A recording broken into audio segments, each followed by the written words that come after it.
What if I were to suggest that you play a key role in the awakening world? And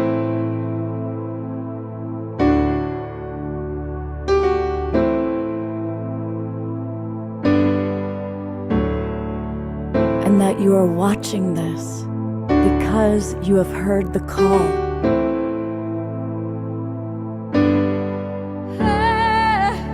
We can start right now by opening our hearts and minds.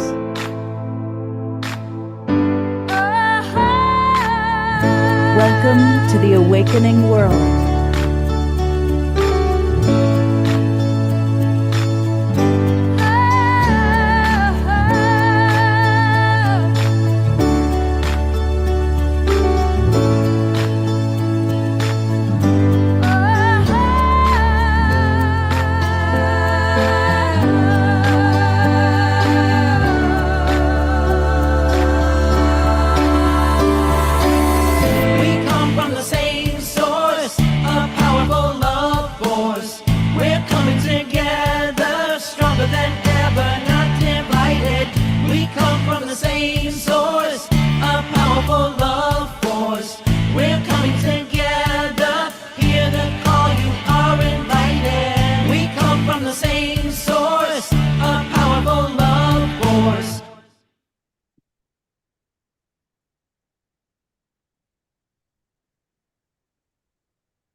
Good evening, everybody.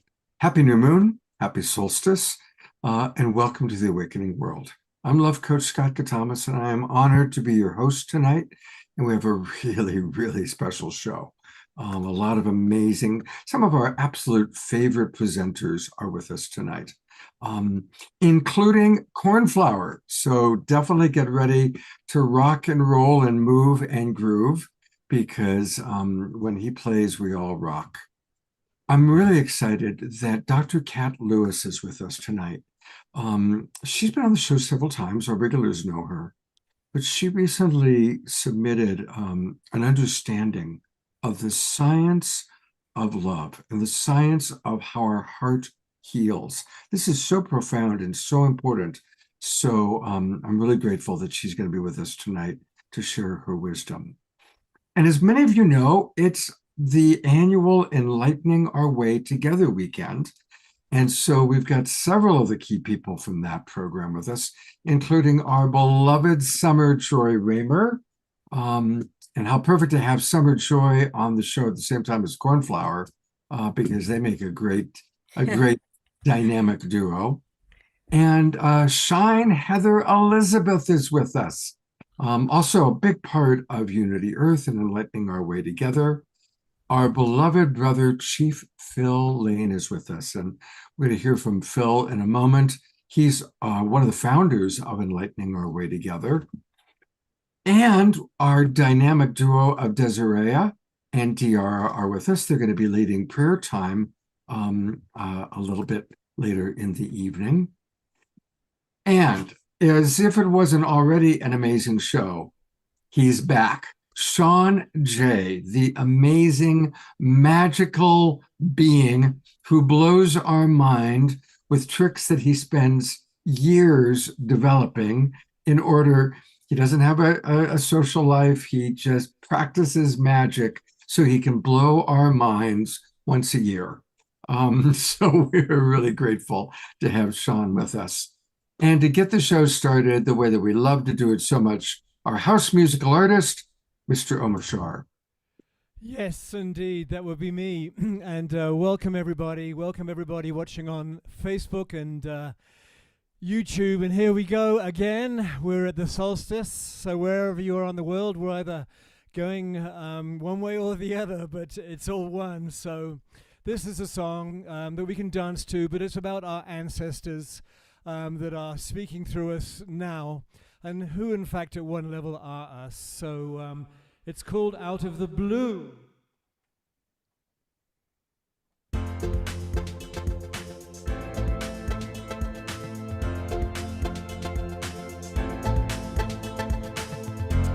Whatever happened to the ones that came? before? Did they just vanish into the blue?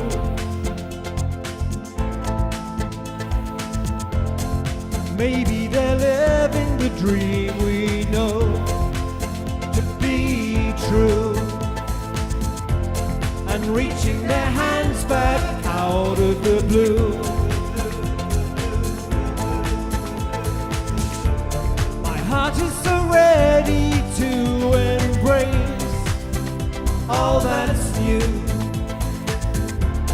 I feel the love calling for me to break on through. With peace on my mind, I know that I'm coming to a new way of life that feels so true. Here we go.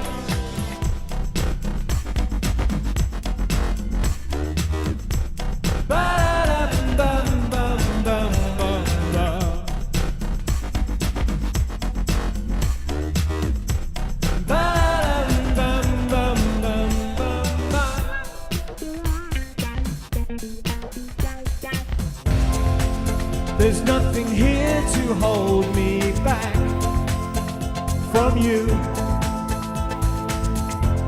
The clouds of my life have blown away. My lightness of being lifts me every day. I find myself feeling not so blue.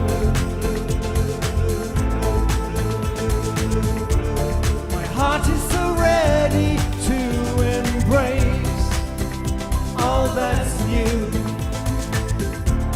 I feel the love calling for me to break on through. With peace on my mind, I know that I'm coming to a new way of life that feels so true.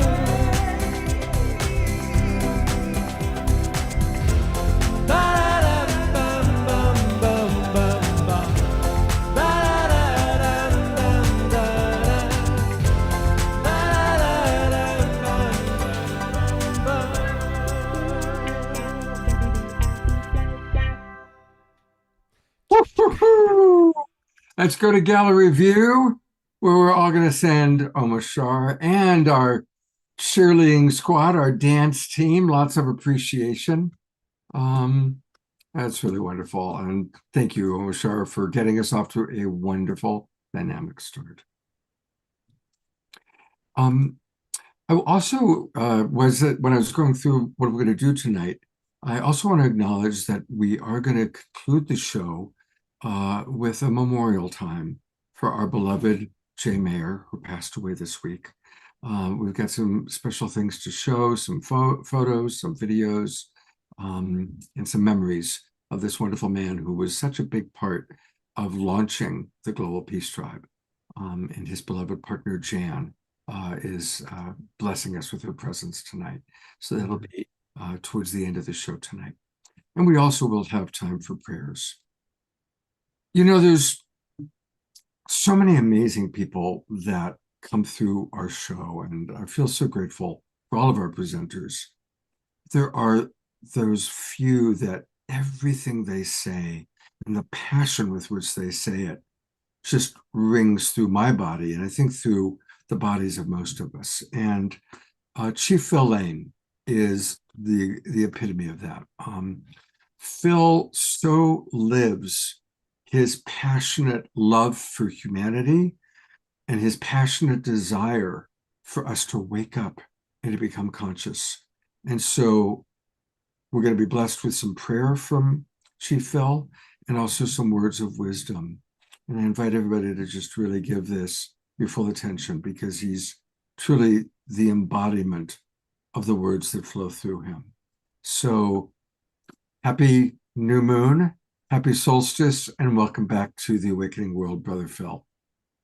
Thank you, my very beloved brother, and all our beloved relatives who are gathered around this sacred spiritual fire that you create every week and so many times. And we just give thanksgiving for that. And I think particularly at this time when we're having our sixth enlightening our way together, and if we can look back to 2020 and see what's unfolded since that time. One of the things we this here this evening we're mourning, and that is the loss of loved ones, beloved ones. Some gone in a flash without even knowing they're going to go, because none of us know what is going to happen tomorrow, what's going to happen the next day. We do know, though, if we follow that spiritual path as best we can, that our Creator is the ever forgiving, and that's why it's so important for us to all understand and know that what all's happened here in these last hundreds of years, and even since the beginning of this divine plan that has no beginning, it has not been punishment. It's been spiritual preparation. That outwardly it might seem like fire and vengeance, but inwardly it's purifying water, purifying away all the intergenerational trauma, all the things that happened to us since we were born of this world's pure beings, pure, beautiful beings. And it's part of the process of why we're here. And in this process, there are those spiritual times, those times of synergies, of synchronicities, new moon, as well as the solstice unites, because as we're moving out of winter towards summer, others are moving from summer to winter. But it's all about balance, equilibrium. So I would like to before I share some highlights, what's unfolding in our Lightning Over Together, I'd like to share a prayer from my heart, and especially remembering Brother Jay and all those beloved ones who have been lost in whatever way, and especially for those nameless relatives. We know that every few seconds, a loved one, a child, leaves this world because of lack of food, lack of clean water, lack of easy health care if they had access to it, and simply a lack of a place to put their head, exposure. So we want to remember those relatives too as they leave this world of shadows and pass on to the worlds of light. Hoten Kashla Wakantaka, Creator of the universe, most beloved one, all powerful one, most kind one, most compassionate one, ever forgiving one, almost sublime one.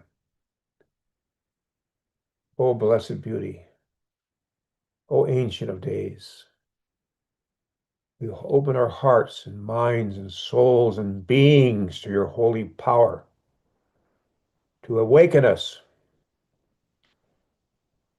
to the understanding that each of us is a sovereignty, ancient and perishable and everlasting, each and every one of us, creator of all good things, and wash away from our hearts and minds anything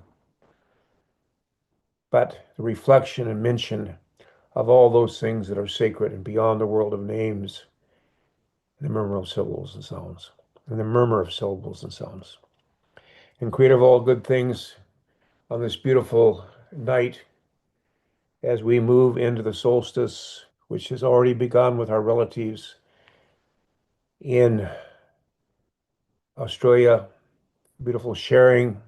We bless this treaty that's finally been made with those relatives there, those star beings in Australia. In fact, Creator, help us to understand that within each of every one of our cells are iron, created in supernovas. Yes, we are indigenous people, Mother Earth, but we're also children of this very vast universe. It has no beginning and no end from what we can see and understand. And yet we know that even beyond this world of time and space are worlds far greater than this world we are in today. Just like in comparison to the womb world of the mother, we compare this world. That's how great this great universe is. And we know that every star has its fixed planets in which there's life no one can compute. So let us open our hearts and minds to this, creator of all good things, and asking respect and unity and thanksgiving to the east, from where comes the red sunrise and those tribes and nations. To the south, where comes new life and all those tribes and nations. To the west, where comes thunder and lightning, to all those beloved relatives. The north, where comes the cleansing white snow, to all those beloved relatives. And to Father Sky and Mother Earth, especially giving our respect to our beloved Mother and her representative womankind. We ask, Creator of all good things, that we might truly, each and every one of us, fulfill all the sacred spiritual qualities which we have within us, which are infinite and which can be called divine masculine, divine feminine, but in the foundation, they are the very foundation of this universe. To be gentle, to be kind, to be compassionate, to have courage and strength, to have balance, to have patience, to have humility, and a humble, kind, loving, courageous person. Who is that, a man or a woman? Because we know our souls have no ethnicity, have no race, have no class. Our souls are a reflection of the oneness of our Creator, the oneness of Wakantaka, the Great Spirit, the Great Mystery. Reflection of the oneness of God, however you want to phrase that. And Creator, we just give thanksgiving in that manner. And share this prayer to the unity of our human family. Oh my God, unite the hearts of thy servants and reveal unto them thy great purpose. May they follow thy commandments and abide in thy law. Help them, O God, in their endeavor and grant them strength to serve thee. O God, lead them not to themselves, but guide their steps to the light of knowledge and cheer their hearts by thy love. Verily, thou art their helper, my Lord.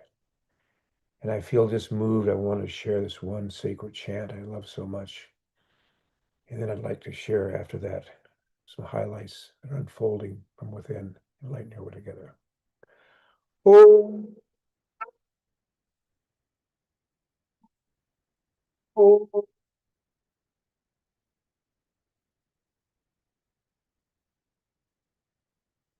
Namah Shivaya.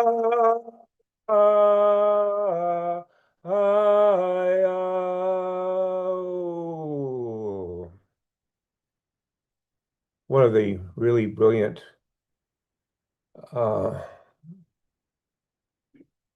dimensions of this year's Enlightened Away Together is the Global Fire Ceremony Room, Global Fire Room, Ceremony Room. And anytime, 24/7, you can come there.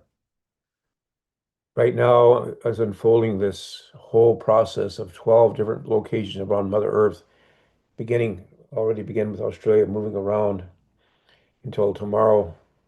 We hit here, for instance, at 10:11 a.m. Eastern time, but that's in movement. At the same time, we have, through the help of my beloved son Tiger, we've created a uh, a whole series, a whole cycle of different chants and prayers and songs from every spiritual tradition we could think of. I mean, from the Buddhist scriptures to our Quechua relatives, to indigenous peoples here in the Native American church, to the Zoroastrian faith, to the Jewish faith, the Christian faith, the Muslim faith, the Baha'i faith, uh, to our beloved Sikh relatives. Every single way we could, and we are always welcome and open. Because when I listen to those chants in those different languages, I can just feel it drawing like a magnet, drawing our relatives together in one heart and one mind and many bodies, as has been prophesied. Another quite exciting thing that's happening is that, in December 10th, 2025, a latest report came out on the inequalities, the growing inequalities on Mother Earth.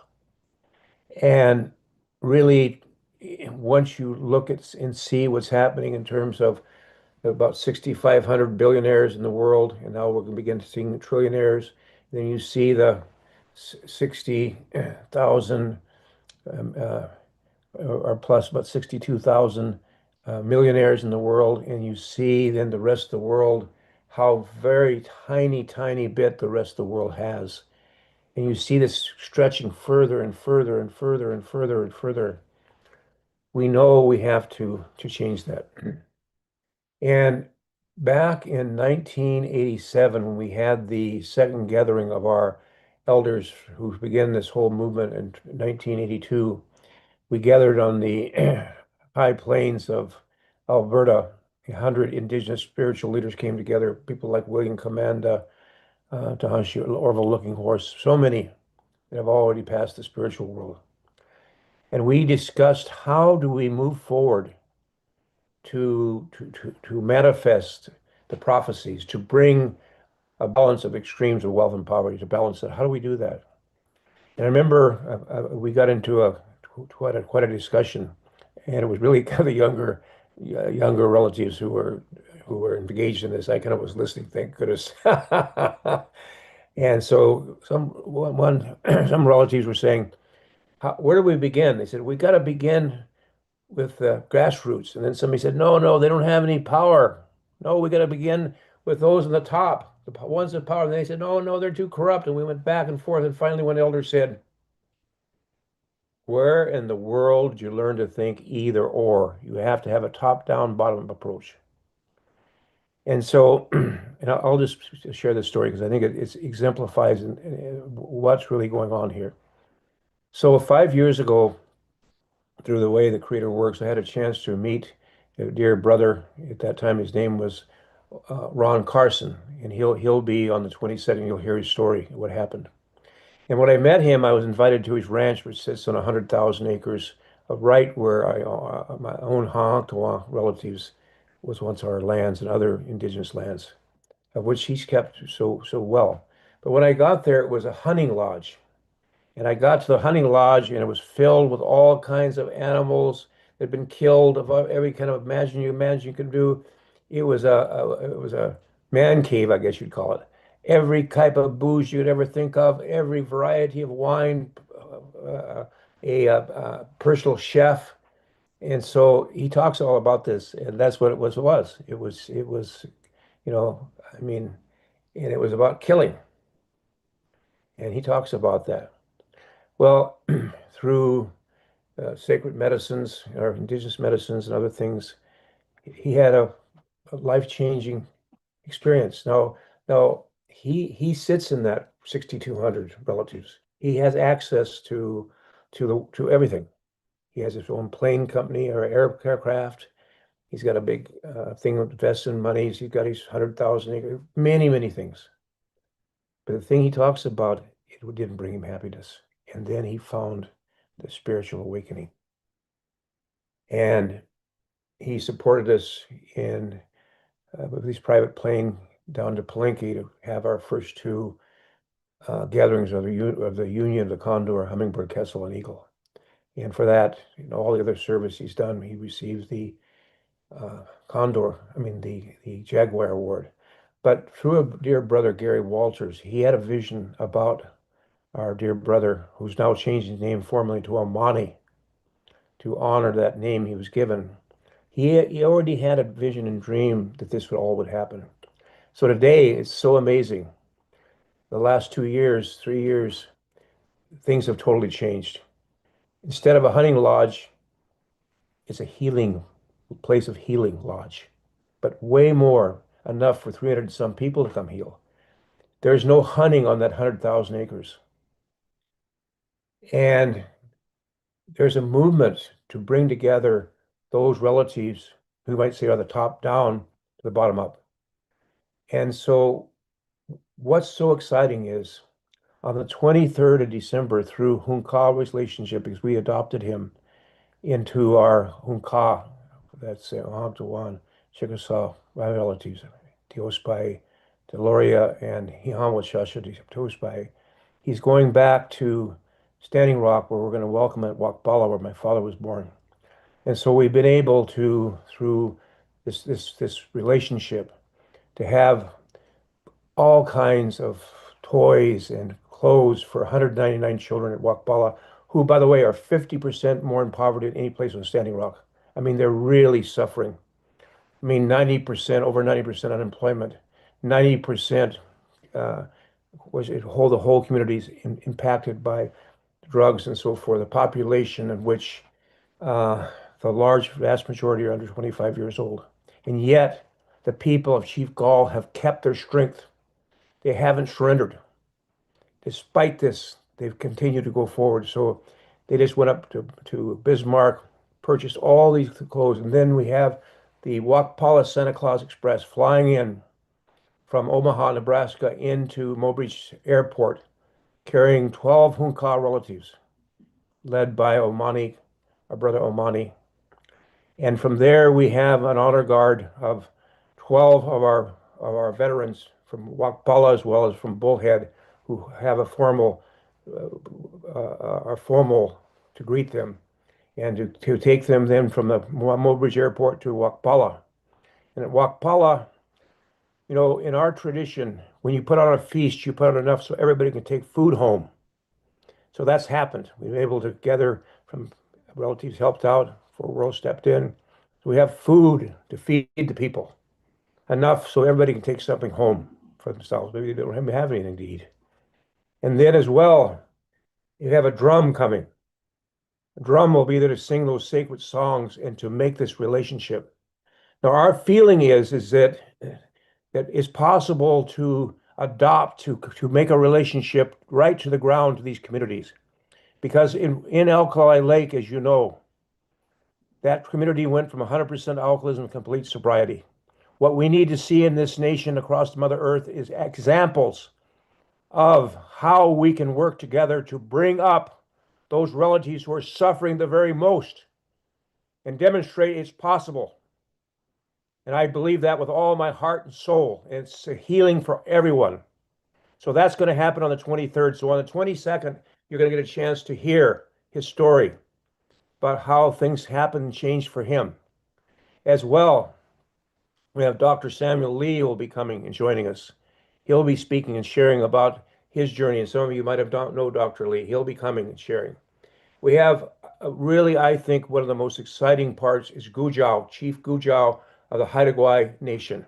They've now just negotiated for the first time in history the recognition by the Crown and the Government of Canada that they never have surrendered sovereignty. They've never ceded their lands. They have never done this ever, as well as most all First Nations British Columbia, literally.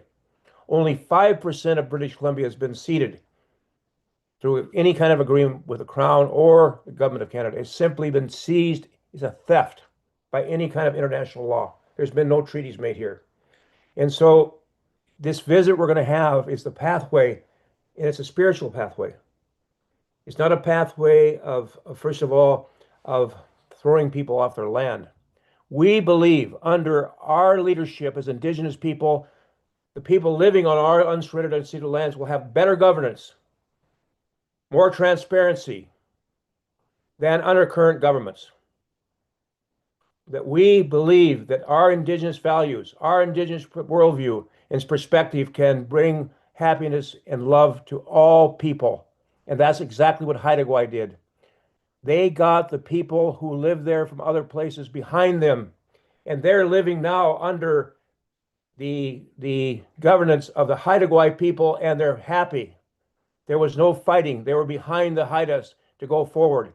We believe that when people understand what we're proposing, how we're proposing governance unfolds, how we're proposing we should allocate funds and resources, how we want to confront opioid addiction through utilization of various of our medicines and so forth. We believe that the time has come we can demonstrate this world what change means in a good way.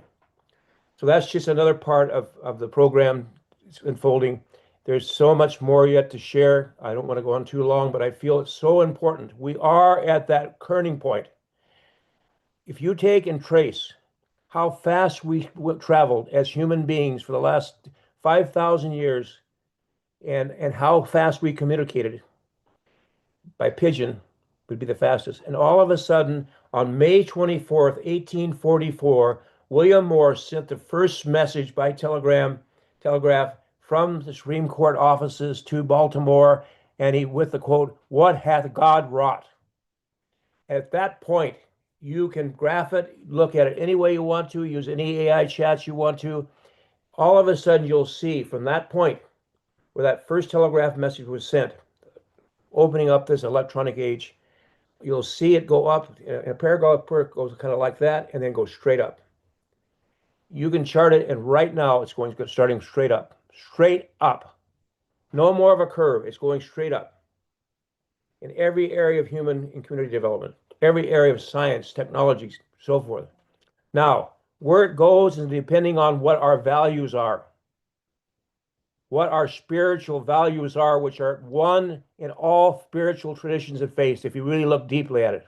Only thing they differ in is how we marry each other and so forth, the social teaching. But the spiritual foundation comes from the same source. The same source. And we've forgotten that sometimes.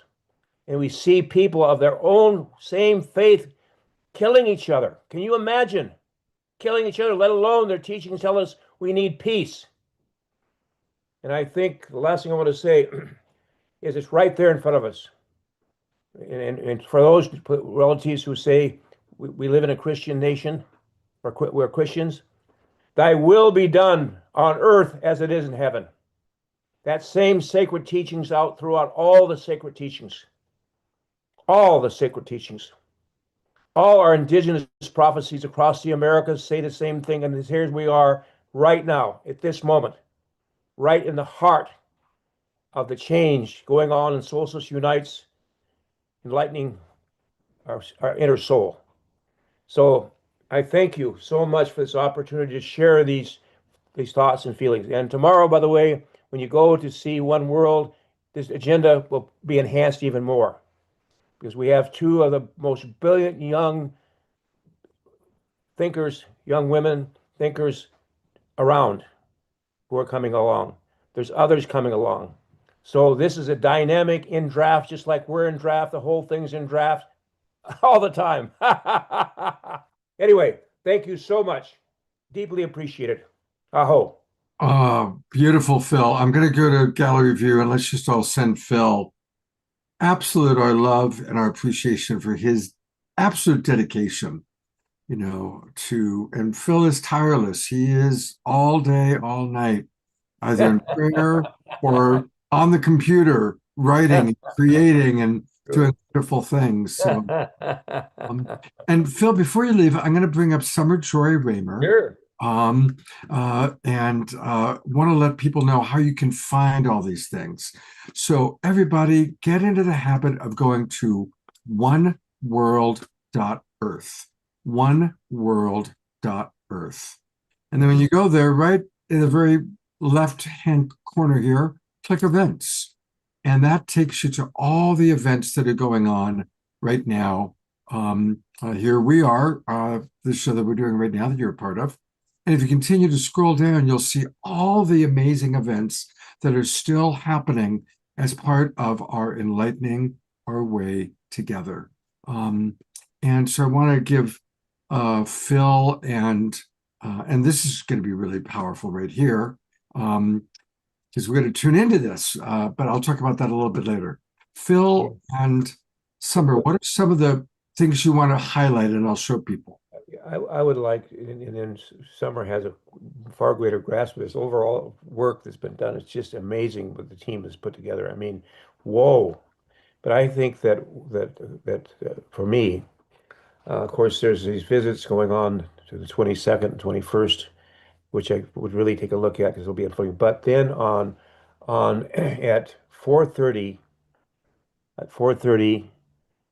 be 1:30 to 3, 4:30 to 6 is the whole renewal of and furtherance of the planetary binding planetary peace treaty and war. And I think one of the most incredible things about this is that we're going to see something come together here that's quite majestic. And our Sikh relatives, when I came back from our World Peace Gathering in Ireland, and my eye was just about gone still, I was invited to come speak to about 7,000 of our Sikh relatives over in a close location here in Abbotsford. And there was a wonderful gentleman from India there, Babaji, and we'll get all the details. And so this worldwide movement, in fact, they're just on their way to Australia and want to connect with our indigenous relatives there because he's an incredible being. He's a good man, beautiful. All the people working for this. The movement's called Humility, Kindness, and Love, HKL. There's literally hundreds of thousands of relatives in that movement. And so we're going to join their movement and they're joining our movement for the peace treaty. So that's going to be a huge circle coming in. There's others like this. We're inviting United Religions Initiative. If you're any organizations you know, please come and join us for that event because it's time to stand up together in a good way and unite our hearts and minds and strength so this terrible so this how do I say preparation can get over with. I think we've been prepared enough. There's been enough suffering here. It's time to get over. And then following that is the 52nd sacred prayers of 22 women of Mother Earth. That is 52. First one was Mona Polaka.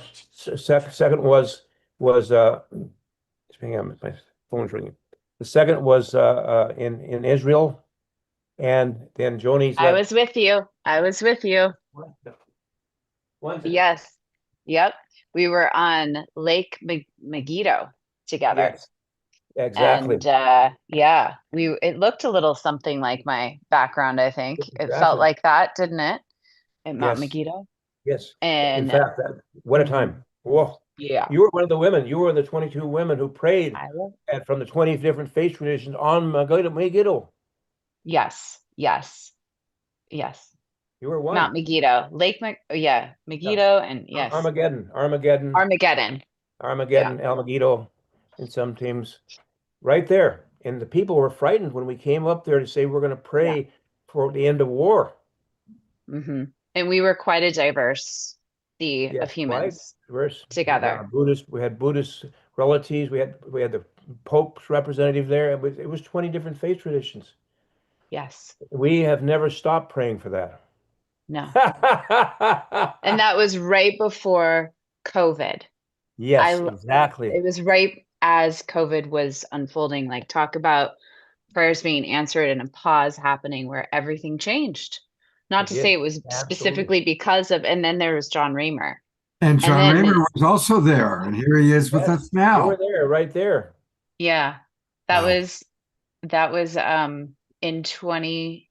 Yeah, February 2020.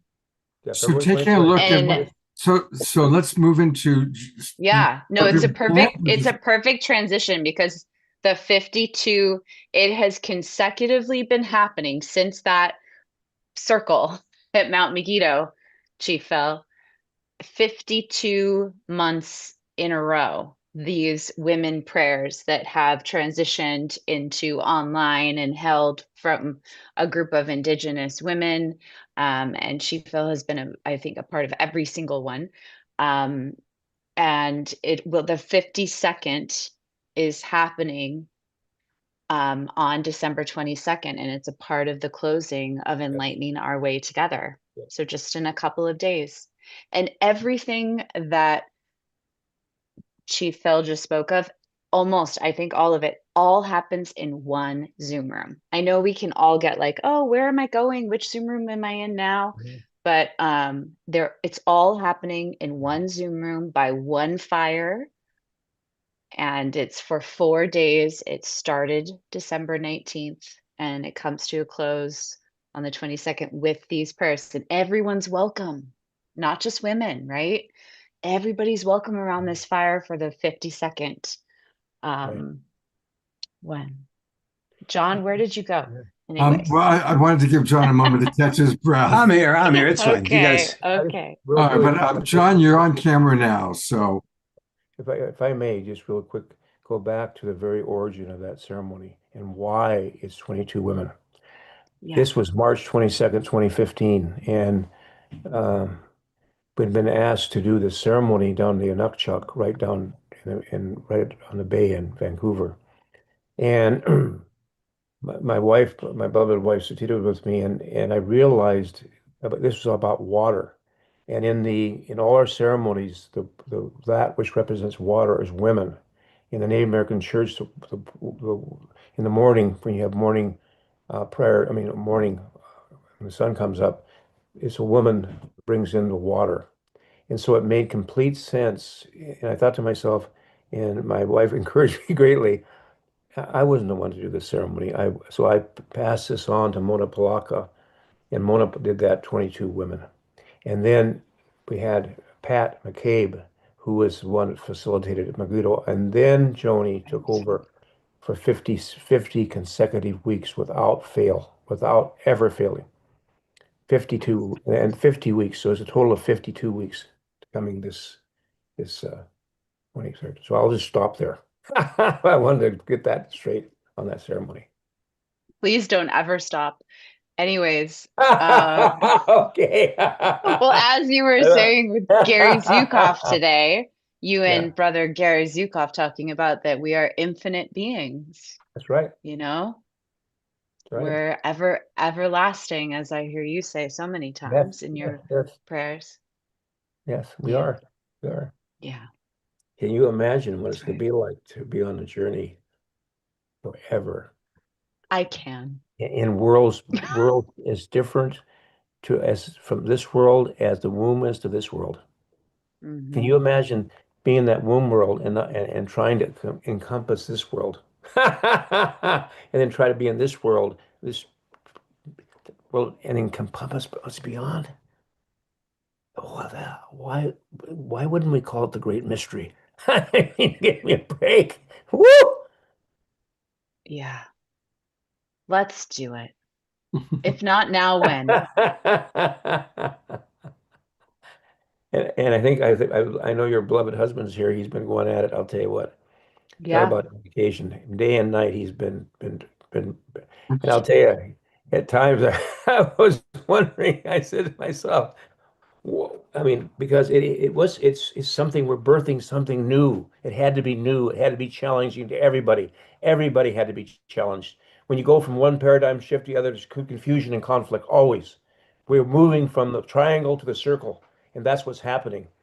And that's what's so exciting to me, because it has me just learning. How do we go? What's this? How do I do this? What do I do here? Brand new. Thank you, Brother John, and your beloved wife who's with you all the time, and the team here. No, I thank you for willing to play, because you're absolutely right. We're at a point where if we don't do things differently, things aren't going to be any different. And we have the capacity to do things that we've never been able to do. Yes. So it's disturbing to give up old patterns. Mm-hmm. Well, it's comfortable. And so I want to acknowledge everyone's willingness to be open to trying new things and to us be honest about the impact. But I'm celebrating what's going on right now with that ceremonial relay. Oh my gosh. And starting the way it has, because there is a divine orchestration going on here. Yes, absolutely. It's really true. Now, I'm not saying that to sound humble. I'm telling you guys, you need to know that, because it's absolutely the case. That you, Summer, and I were there with you through Yindi and with Phil in Sydney, right? We're now in that 2018. Yes. I know. And there's so much of that going on here. I mean, so you can't say, wait a minute, this is all some kind of accident, like that new moon ceremony that came together that we started with. It seems like 100 years ago, but it was just Friday, right? And these 4 days. And we're not done yet. We're in the space where we can really stretch and take us to the next level. And we are. So Yes. sharing the light within and the idea that there's a vehicle to do that and the vehicle to see the reflection of who we are as a collective body, seeing through the eyes of the whole. Mm. That's a different space. Oh. It really is. And the sensitivity to realizing, and like nobody's heard those summary statements and said, no, that's not me. Everyone says, no, that's true. I felt that way. So I love you, Scott. And you're such a great example of Thank you, Scott. that kind of collaboration, that willingness to say, okay, is it good for my show if I come on and do this? Is it, that's so much, Pat, Beautiful. was so much Yes. beyond that. Yeah. We all Yes. realize that we're in this together and that, Yes, we are. in the end, everyone will know that everyone Yes. did it, right? Yes. Yeah, that's I like want to give just the drop the audience, mic. That's it right there. That's it. I would love Everybody did. people who are watching to kind of have the context of what we're talking about here. Oh, Now, yeah. a lot of you have already been tuned in, but for those of you that this is kind of new what they're talking about, we're right in the midst of the annual Enlightening Our Way Together. And John and Phil and Summer are kind of at the core of putting it together, but there are hundreds of people involved. And I just want to acknowledge John for the Google Doc he put together, blew my mind with how comprehensive it is. But for those of you watching, we're going to make it simple. You go to oneworld.earth/events and then Enlightening Our Way Together. And that's where you can kind of join and immediately get like the links. And almost everything is happening in the Global Fire Room. And once again, we took a look at this link before, but again, if you just go to, keep it simple, oneworld.earth/events, or just click events, and there's still so many exciting things going on. Here we are right now. This is the show going on right now that you're watching. But look at how many other things are going to be taking place. Guided meditations, the whole world is meditating tomorrow. There's global meditations taking place all over the planet. And so you Now, can join in. That solstice, Scott, that solstice sacred fire, that's in our backyard. Wow. Summer and I are doing that. She's going to be dancing with the recording with Kristen Hoffman that you guys did. That's that one right there. So we're fusing. Well, that's it too. We're fusing online with on the ground and bringing the light together in a way to create a great illumination, something we've never seen before. I don't know what it's going to look like. Well, and I think it shows that all of us, whether we're online or not, can do this in our backyard. All of us can light a Exactly. candle. All of us can take action towards the light. That's what this whole thing's about, igniting the light within, reigniting it. But it's always been That's there. it. It's That's always right. been there. We were born with it. Now it's just been covered up with a bunch of guck. We have to clean it and let it bloom again in strength and beauty and love and compassion and graciousness. And ceremony as solution. Yeah, ceremony is strategy. That's As right. that's been in everything. And it's gifted. It's a gift to come. None of this, there's no charge. And anyone that's involved is just because they're feeling it in their hearts. The Right. calling from my beloved to put so much of this together is, I mean, Brother Phil, I hear your voice on his phone off. I mean, these two, they really are their fire, their spiritual fire is so we have some big. good discussions sometimes.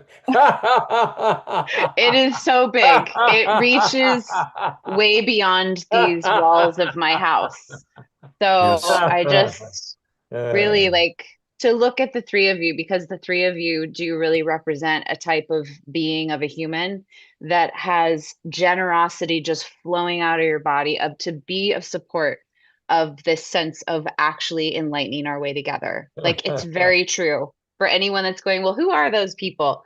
I just want to tell you, I know all three of them right here, and you three are generous in everything that you are all the time. And this is what I think we need, that is a source of abundance and a source of spiritual strength to move through the darkness, to truly engage in a source of light that is so beautiful that we are doing together. I just came to a great realization here, looking at Global Peace Tribe. And the realization was this, really when Brother John and I or others I get in discussions, it's because we're from different tribes. You always say you're from the Brooklyn tribe. Well, we have different tribes, and it's getting right down to the core of it. I mean, beyond all the nation states and all that, it's between our tribe, right here, between the four of us. That's the real deal.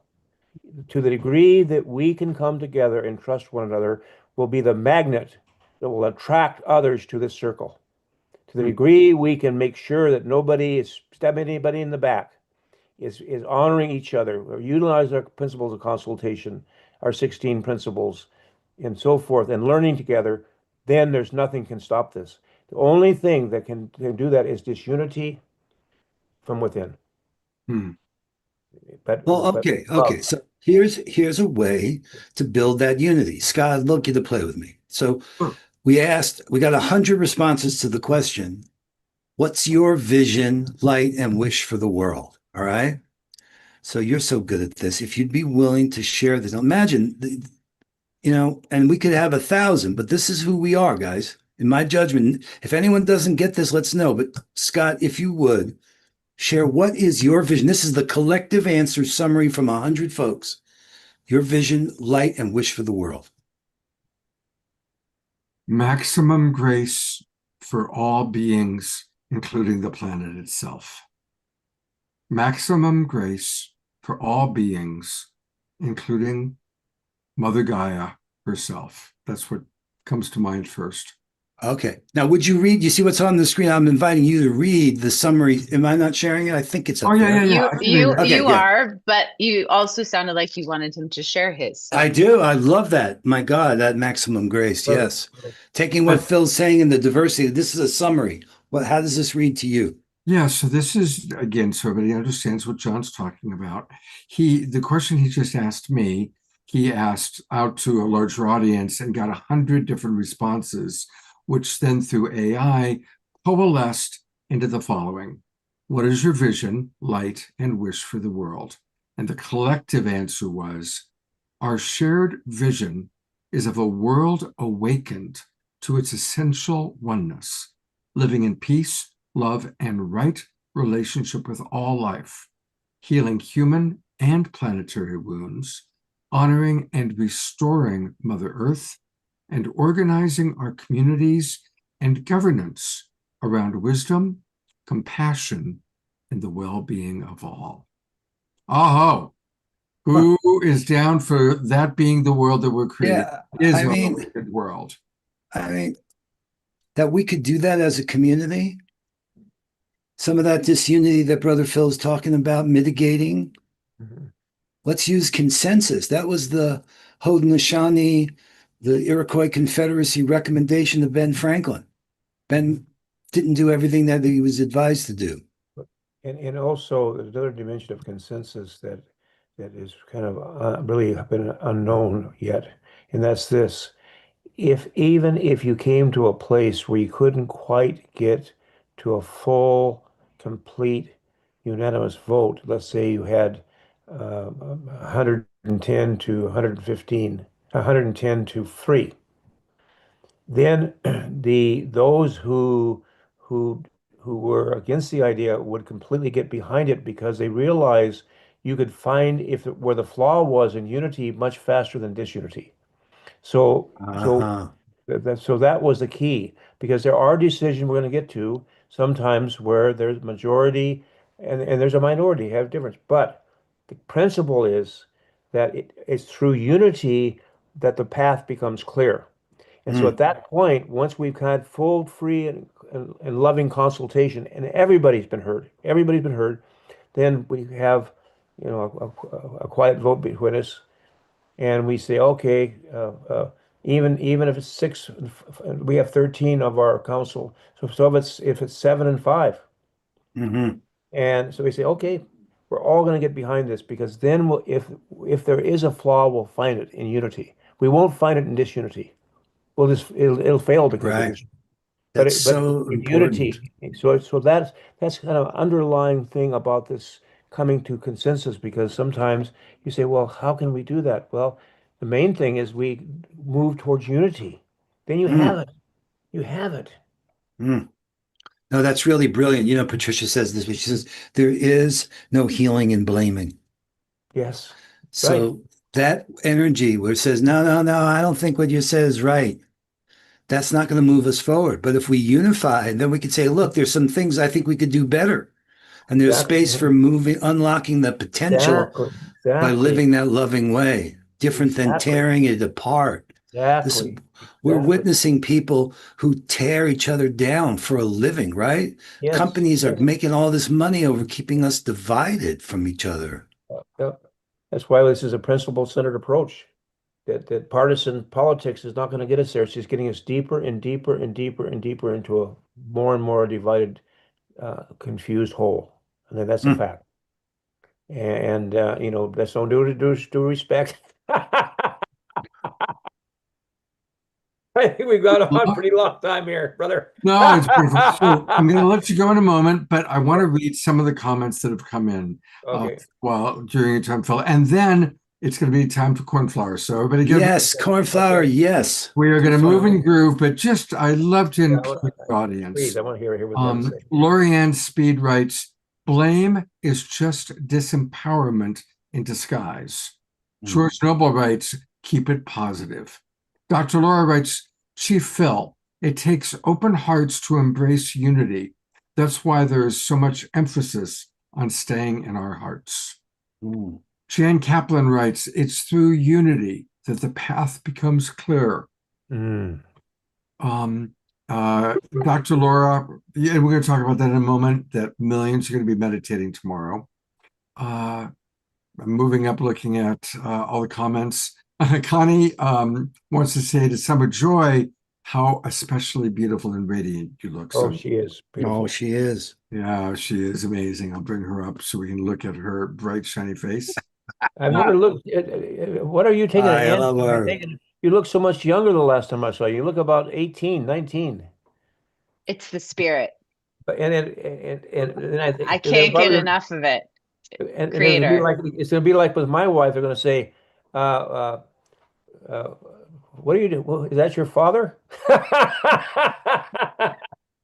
You're getting you are so younger looking, and look at, I mean, by the way, John, you look much younger than me, but You know, we actually realized we've been married 7 years.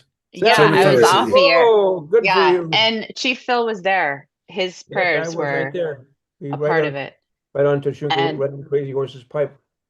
Yes. See, if anyone wants to know why I do what I do, as crazy as it is, because Summer's in my life. That's Yeah. got to be the reward, right? I've been Totally. so gifted. It makes it so easy to do everything I do. And I said, oh my God. God That's figured so that much one to giving him pressure. everything. It's perfect. That's so much pressure, my gosh. I mean, you clearly have a calling in life. Well, we all know that one of Summer Joy's many callings is dance.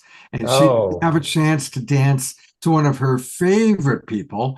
Our beloved Cornflower is with us. And Oh my gosh. we'll let Summer Joy lead the dance charge, but I'll bring up everybody else as best as I can. Brother Cornflower, thank you so much for being with us on this very special show. It is always an honor. Always an honor to be with you. And I tell you, it was really hard not being able to share with you guys in that last 5 minutes. I was just feeling like responding to so much and connecting with everything you all were saying. I got the honor of leading the Indigenous Elders Council at Earth Dance in 2009. And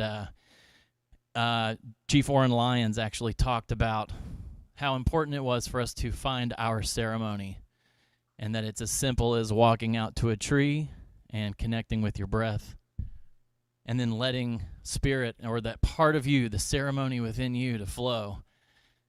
And when you were talking about that, it just reminded me of that wisdom and how important it is, because, you know, the idea of unity can seem very complex and far-fetched to many who are being bombarded through the media and, our devices that are on us constantly, showing us division and pain and uncertainty and suffering. But what I've found is that by doing what Summer does, which is being naturally yourself as ceremony. So there is no pressure because you're just being yourself as ceremony. You are the unity. You are the overflowing unity. Each one of you out there are over unity humans. We are overflowing in unity when we trust ourselves, because this is where the power lies. We can't change anyone else. But our presence, by being ourselves, allows everyone else to do the same. And that's where we can connect. And that's the beauty of music, because it creates a space and a container that leads us all to that space of unity. Because we forget about past and future. We return to our breath. We feel the blood pumping through our veins.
surrender.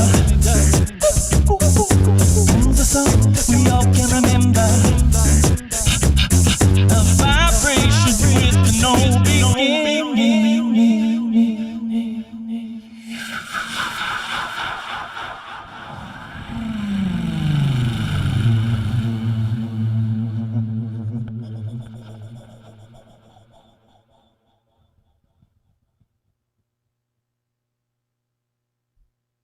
Let's just send this brother so much love, so much gratitude.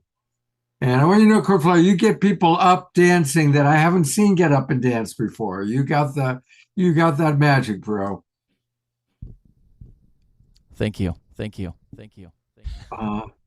And I want to let people know how you can get more Cornflower. Of course, it's always best when he's with us, but you can get him 24/7 by going to cornflowermusic.com.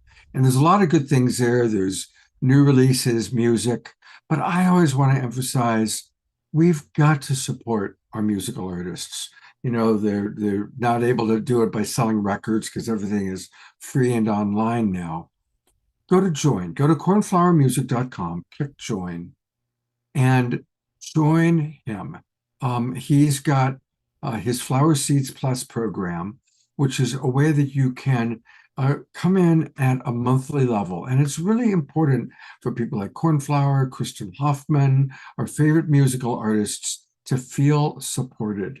And so please do that. You can join for as little as $3 a month, and you get really fun stuff.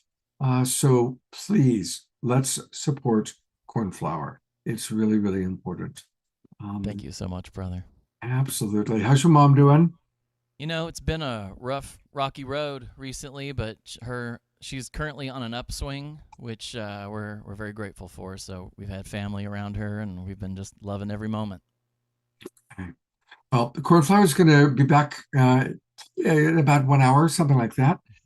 So we will see you in a little while, brother. Thank you so much. Love you all. Be back soon.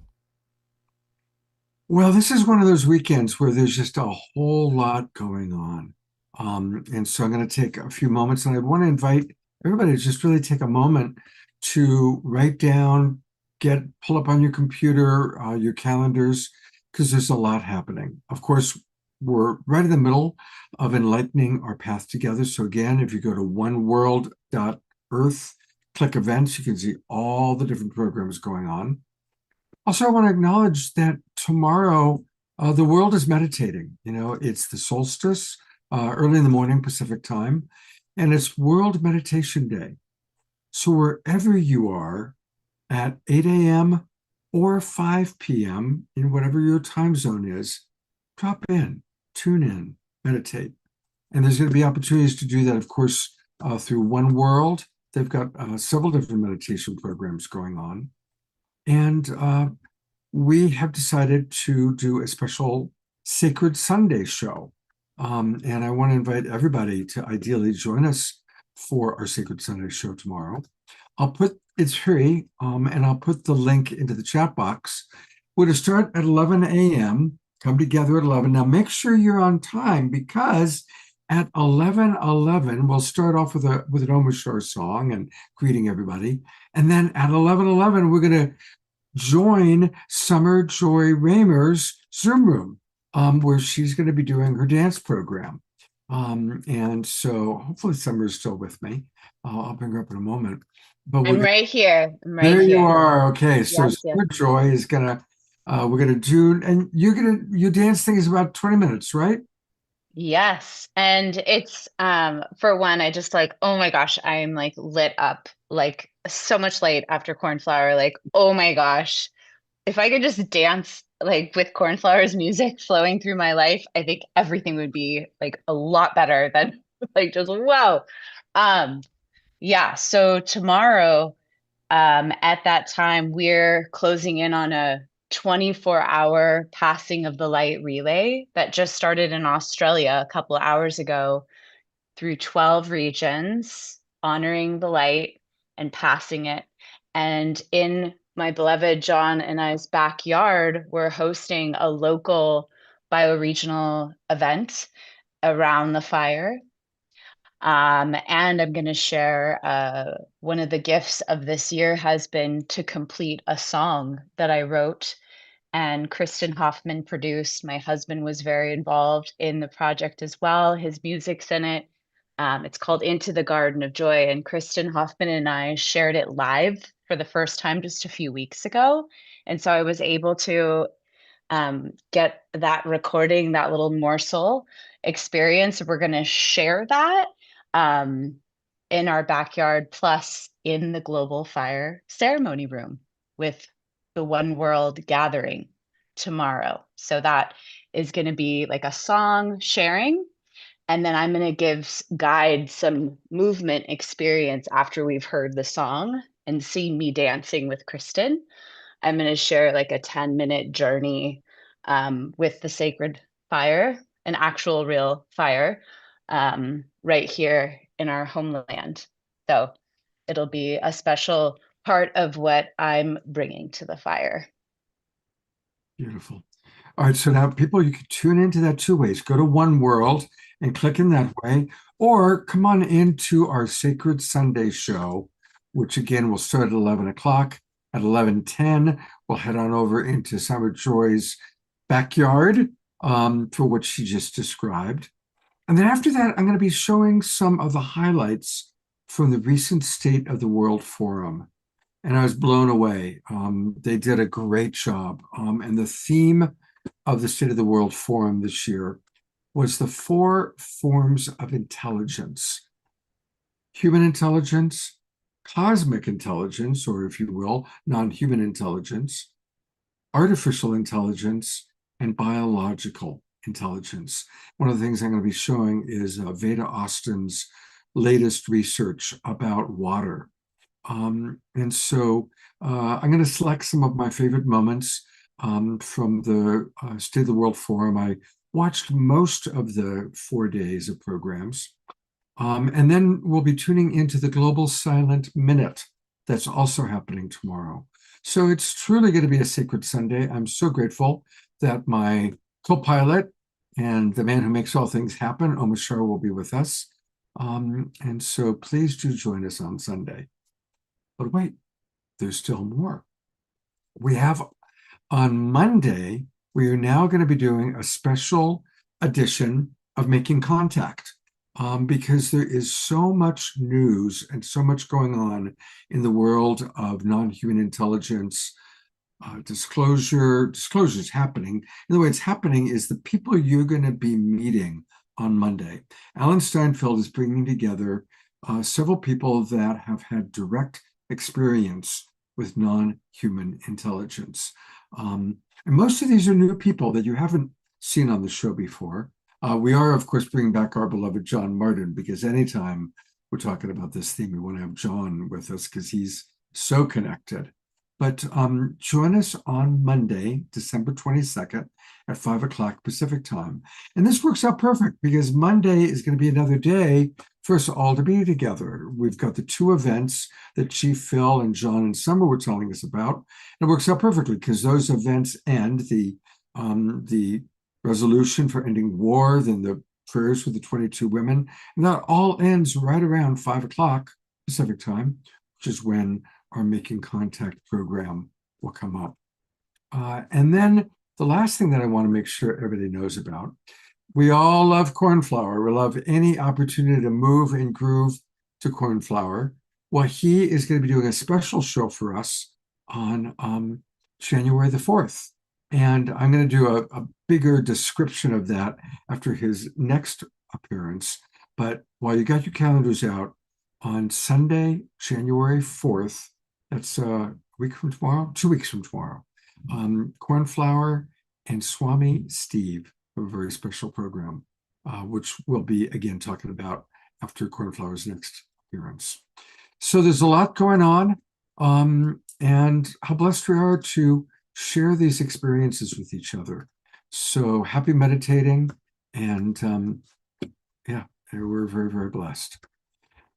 All right, I am looking at the agenda to see what's next. Well, now is a very, very special moment. You know, this whole thing began with the pandemic. And when the pandemic hit, um, we started doing shows. And I saw Fantuzzi come into the audience. Fantuzzi, if you're here, turn your camera on. Because the very first Global Peace Tribe show, before we named it Global Peace Tribe, was Deborah Giusti and I were going to do an benefit for Fantuzzi. And it was going to be a live event, and then social distancing and masks and everybody having to stay at home because of the pandemic. So we turned it into a Saturday night live online show, and Saturday Night Alive for the Global Peace Tribe was born. And people said, wow, that's really cool. And since we're stuck at home, Scott, why don't you do that every Saturday night? And I thought, well, okay, the pandemic's going to last like 6 weeks. Well, here we are 6 years later, and we're still doing it. And one of the people that we discovered right away was our wonderful friend, Sean Jay, an amazing magician. And so Sean is back with us. Sean, I'm bringing you up onto camera. You're looking quite dapper. Welcome back, buddy. Thank you. Thank you. This is full circle here. Full circle. Lots of stuff has happened in 6 years. A lot of stuff has happened. Tell us a little bit about your world. What have you been doing besides rehearsing new magic tricks? Yeah. So, well, I want to first thank you for the nice thing that you did last year. So my career has been shifting, and I've started doing these fair tours over the summer. And just last year, I went all the way out to the Midwest, and I found myself in the hospital with pneumonia, bacterial pneumonia, and it was pretty sketchy there. I wasn't sure what was going to happen, and so Scott got wind of that, and he did a nice prayer shout out for me, which I appreciate. So yeah, I'm alive and well. I've fully recovered, and when I'm not traveling, when I'm staying out of hospitals, because that's you want to be out of the hospital, not in the hospital. It's the last place you want to be. I have other creative outlets, and when I'm not creating original magic for my show, I'm actually creating, using the magic of 3D design and 3D printing, I'm creating things for other people. Like this here. This is my teacher, Jeff McBride. This is a magic bust there. I did something for the corporate world. I did an event for Fidelity, and they have this Fire and Ice Leadership Award ceremony where they're igniting the fire within, and you break through the ice and you reach your highest potential. So they give out these like standard awards to like all these other categories, but then the leader of the year, they wanted this special Fire and Ice Award. So they showed me just a little logo on their laptop of their design, and I took it and turned it into a 3-dimensional ice block with a flame coming out of it. And I sent you a video, Scott. You might have it. I do have it. It's a Vimeo link. I sent it in a private chat. If you're able to easily pull it up, that would be awesome. Here it is. Okay. Oh, that's my main sizzle reel there. But the actual, let's see, there was another link in what I sent you. There was. There it is. Yes. And you could show a few seconds and maybe skip around, but the first, like, here you go. Whoops. I love how excited they all were. I mean, Yes. I'm just smiling at their joy. Yeah. Yes. So if I'm understanding correctly, if people want you to create something specifically for their company or as a special unique gift, that's now something that you provide. That's correct. And then if you're in the home building business and want a better way to visualize what the finished build is going to look like before it's even built, I also create the 3D designs and 3D renderings to show exactly what it would be before you even build a home. Kind of like Matterport, where they do those 360 cameras in already existing homes, except this is a way to see into the future, quite literally, through the magic of technology and see what the home would look like. So that's what I'm doing. when I'm not performing, when I'm not creating, when with the rest of my time that leads to no social life. How's your mom, who I've had the pleasure to meet? Thank you for asking. She's doing well. She's doing well, and she's probably watching tonight. She was happy to hear that I was going to be back on, and she's very supportive of not only what I do, but what you do as well. So she's a big fan. All right. Well, if she's watching, thank you, Mom, Sean's mom, for bringing Sean in and supporting him and making him the incredible human being that he is. Thanks. Yes.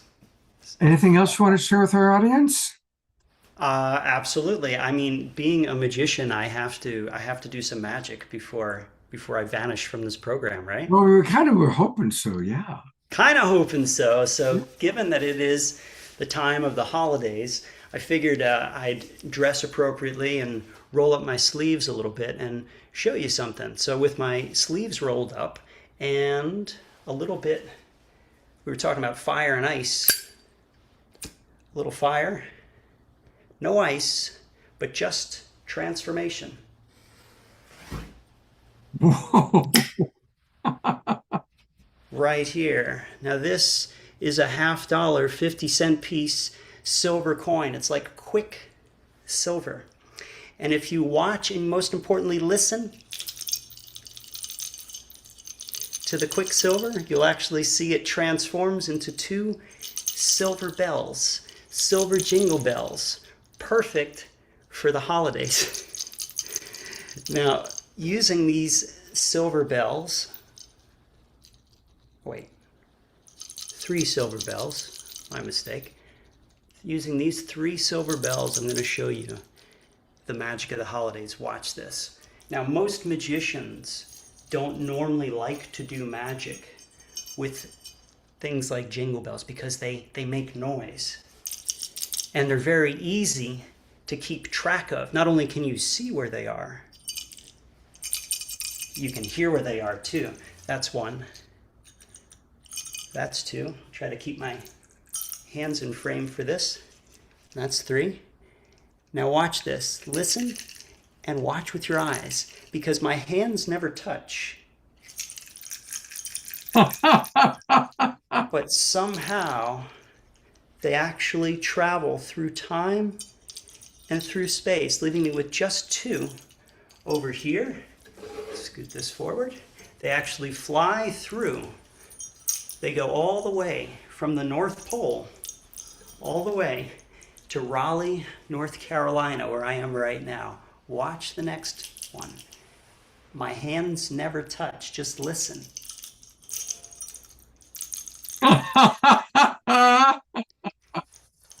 And now I actually have 2 over here, only 1 left.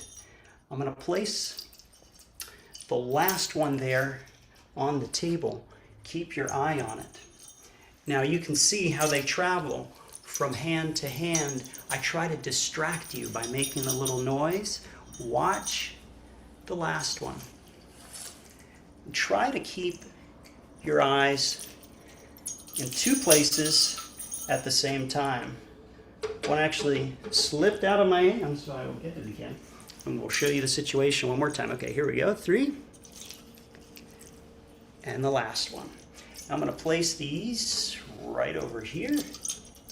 Try to, okay, good. Nothing's falling. Okay, good. Here we go. Now watch this. I'll try to do this. Hopefully it won't be too blurry for you. My sleeves are rolled up and you will actually see the moment, the real moment that the magic happens. Did you see it go? Did you see it? You didn't hear it though. It actually lands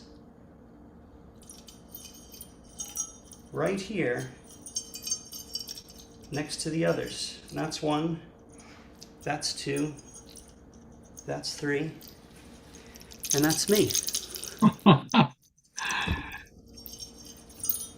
And of course, this looks much better on the tree though.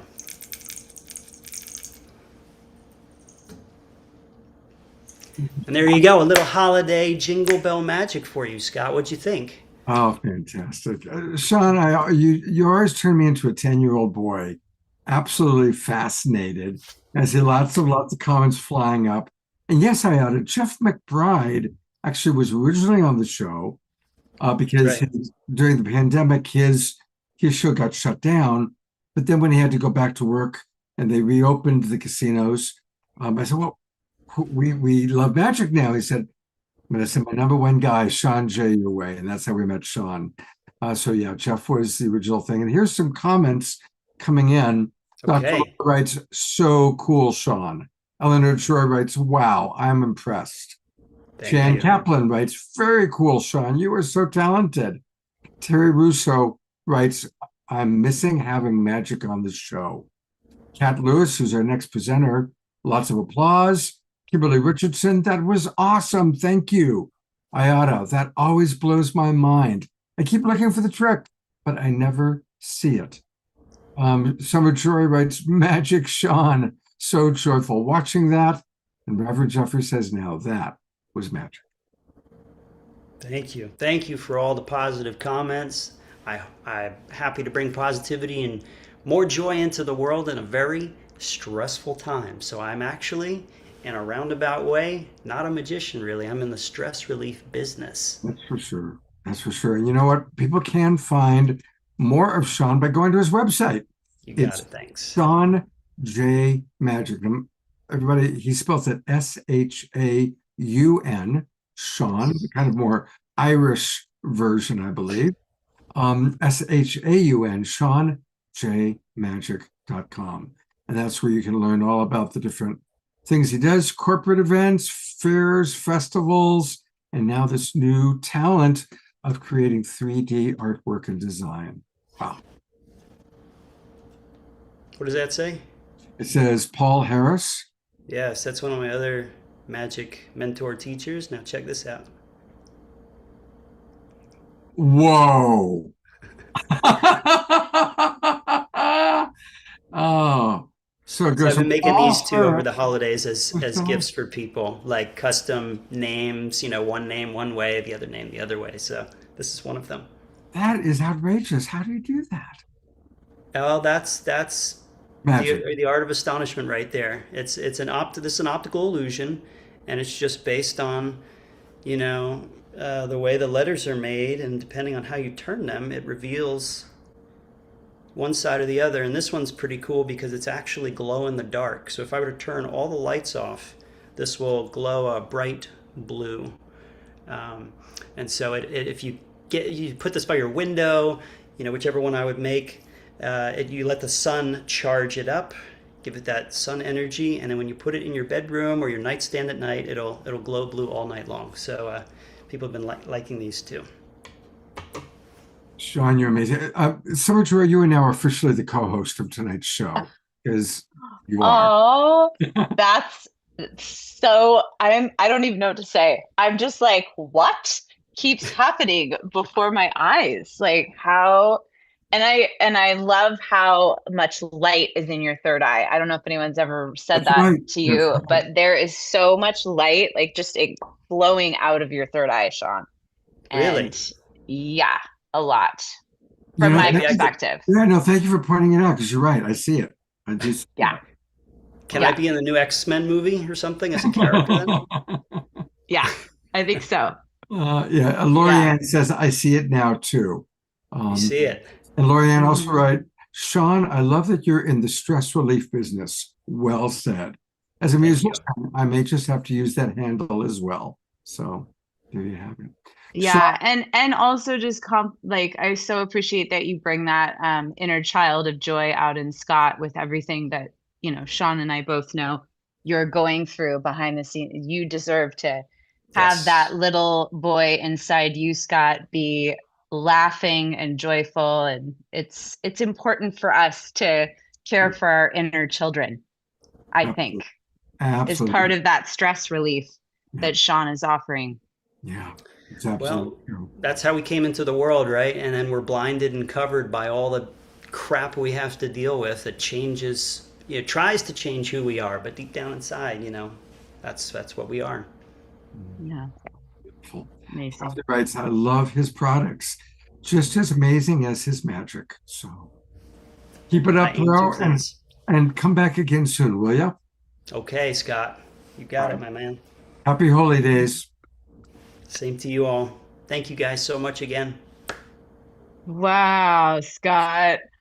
Someone said in the comments I missed the magicians, and there is something because I've been a fan. I've been watching all of your Awakening Worlds over all these years, but there is something so special when you have magicians on the show that I realized witnessing Sean. It was like, oh my gosh, part of the recipe of these events. Yeah, it's true. We've got to have more magic on the show again. So I'll incorporate that into our first quarter, January, February, March 2026. I look forward to also coming out to the West Coast to being a part of whatever live events you may be doing. I know we met one time in person in Asheville, and that was really nice. And I will always remember that pleasant experience. And so I know you're still on the West Coast, and I don't know if you're doing live events or whatever. If you guys are planning any live events out there, it'd be great to be a part of those too, rather than just behind the screen. I do as much as I can, to make this what it is from the screen, but it's even more, if you liked what you saw there, you would enjoy it even more live in person. I think we should do that. We'll put together a Global Peace Tribe retreat in the spring or the summer and bring you out. That's a great idea. Love it. Cool.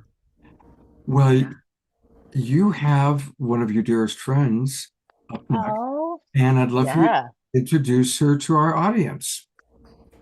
Well, I feel like it would be like a really fun way to introduce Heather, as her birthday was just, I believe, yesterday. If we all just, I don't know, sang you happy birthday at this moment, and then I'd be happy to also share some love. What do you think, Scott? Cornflower's got his hand up, so maybe he can do a something. Oh my God, that's like the most amazing thing that could happen right now. Because I have to tell you, Heather and I have been dancing together. I mean, we've done 24-hour dances together. And when I mean that, like being up for 24 hours dancing, and what often we always make sure we have a lot of is cornflower in like every single one of our playlists. And, building beloved community together around MLK Day with his amazing song he created around Dr. King's I Have a Dream speech. So like I can't even, like, if I would have dreamed this up this weekend in a way to like honor and celebrate my dear sister, I could not think of anyone more amazing that could somehow sing for like a psychedelic moment like this.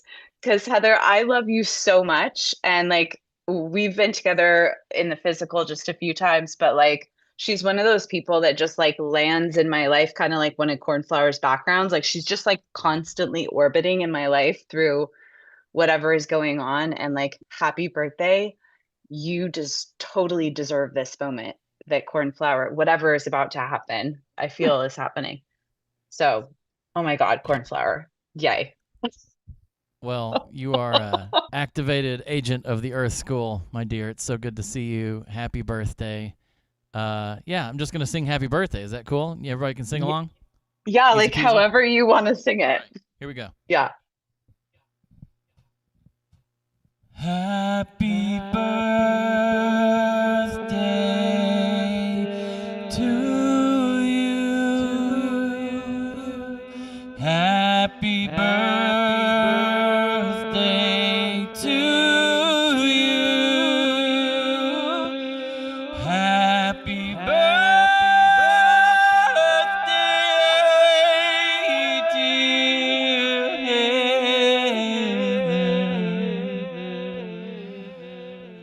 Heather. Happy birthday to you.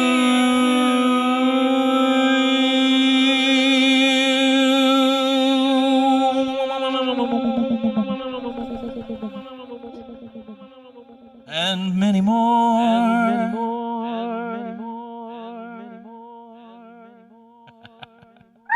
We love you. Shine on, shine on. Yes. Love you so much. Wow. That's so incredible. Back to your regularly scheduled sharing. Now, regular anymore. We're not in regular lands. Cornflower, thank you. That was awesome. Thanks. I love you all. This is great. So yeah, I just recorded. I'm gonna send it to you in a text. And I send it to Cornflower. Okay, Heather, I don't even know how to introduce you, but I think that was part of it. And what you are, like the being, the change we wish to see in the world, like the Gandhi quote, I think there needs to be like a picture of you somewhere in that definition. And I mean that from the depth of my soul, of what you stand for in Austin, Texas, and all the ways that you continue to transmute and lean in to all the difficult things that are going on. You don't stop, and you care. You care, and your life is a ceremony as well. And yeah, like so grateful that you exist. And she has this Imagine Peace Promise Alliance, and the way she works and dances with our ancestors, the bright, shiny ancestors that I know you call them, the ones that have stood for justice, and the way you bring them into your work brings them closer, like Dr. Martin Luther King Jr. and Thich Nhat Hanh, and so many of them I feel closer to because of you. So this is Shine Heather Elizabeth, and she's here to share. I don't know what else to say. I can keep going, but that's Well, I'm sharing my tears of what did you lose? awe and joy and deep gratitude for this phenomenal welcoming of this new dance around the sun that I am entering, and that we're all entering with this sacred solstice time. And I feel so honored from the depths of my heart to be in this sacred space with all of you, and to be on this beautiful sacred Mother Gaia with all of you. And I just want to say wow and hell yes that we are all here now.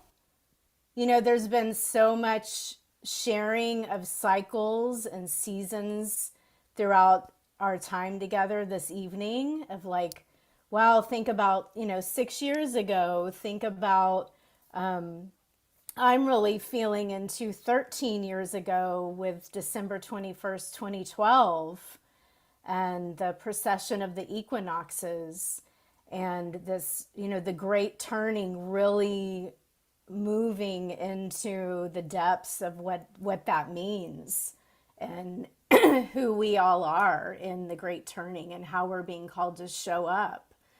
And like, wow, just feeling into how we've all been showing up for ourselves and for one another and for this beautiful planet.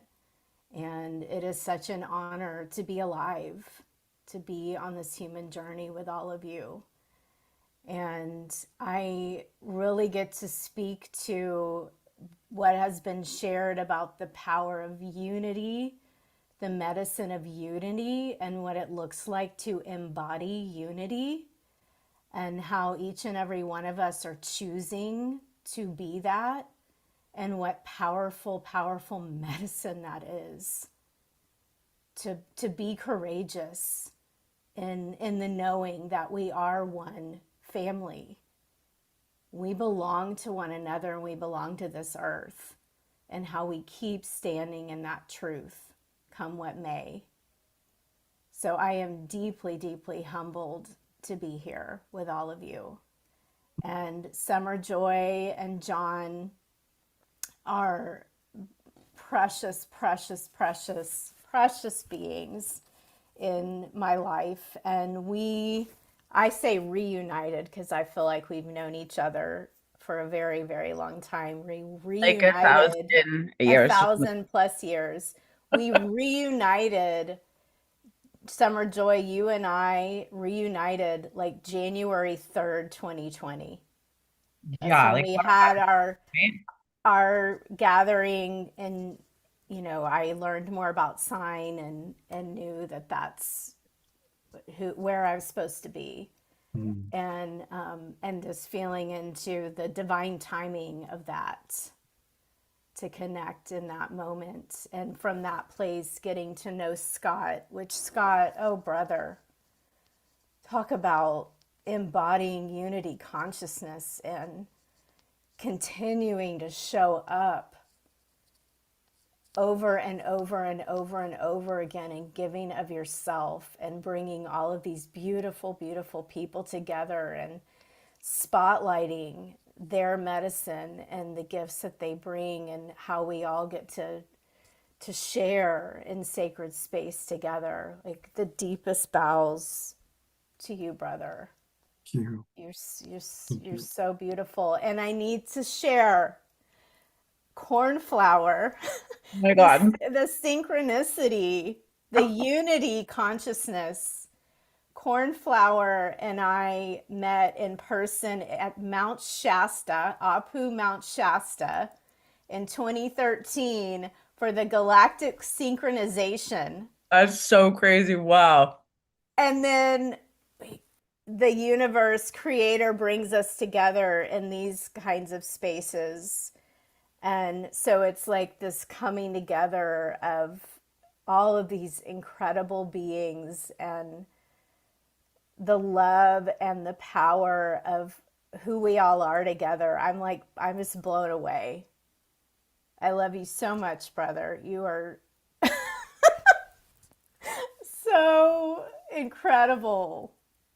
You're so incredible.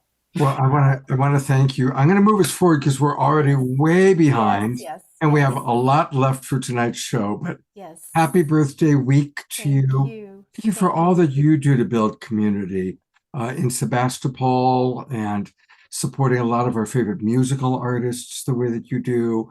And so thank you for the beautiful things that you're doing in the world. And thank you for joining us tonight. And stick around, because we still have some wonderful things, including our next experience, which is an Omashar song.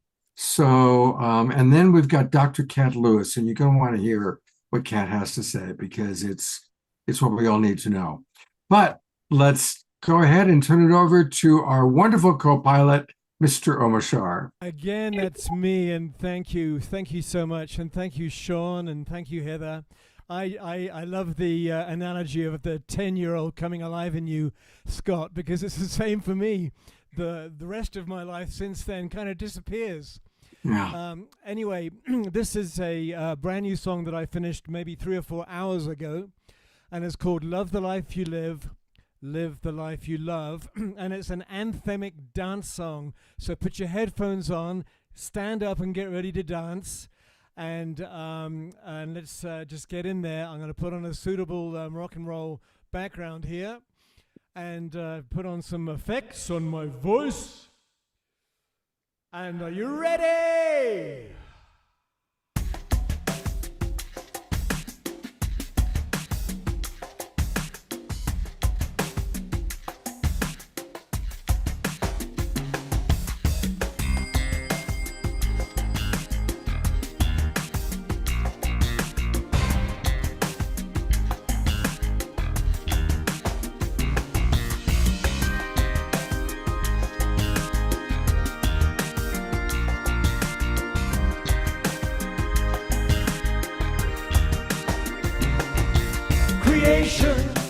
Life is what you make it.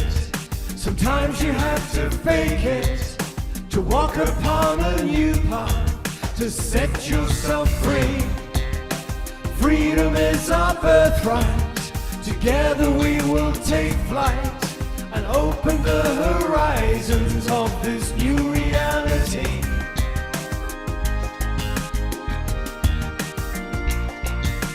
Love the life you live. Live the life you love. And wake up, it's time for us to make up and walk the same direction. the one in which we're rising as one world family. The earth itself is changing, our lives are rearranging to ones of joy and laughter, peace and harmony.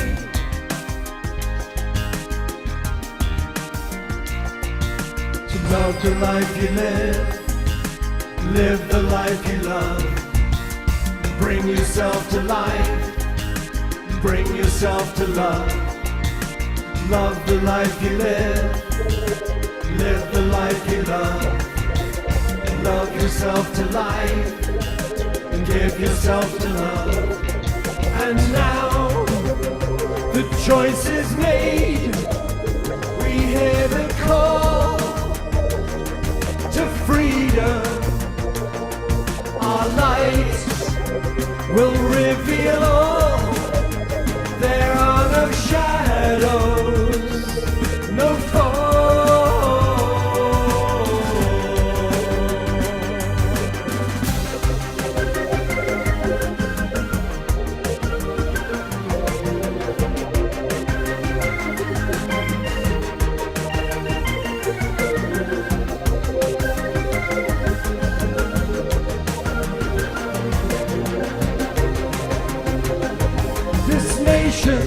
The one in which we're living, the one in which we're loving, the one in which we're giving our life force to all. Our sisters and our brothers are lifting one another, respecting all of nature and seeing the you and me, seeing the you and me, seeing the you and me. Seeing the you and me. Love the life you live the life you love.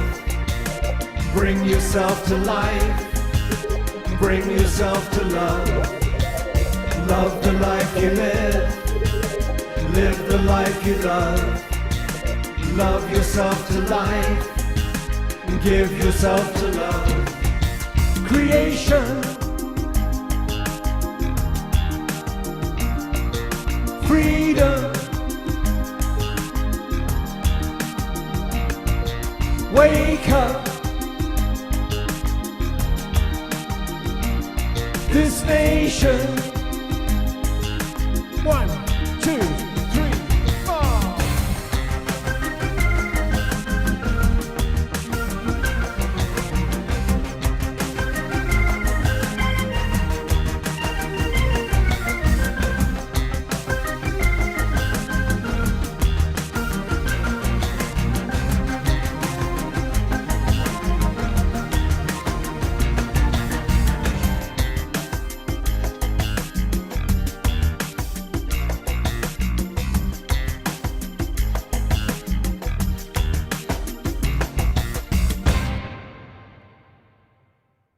Wow.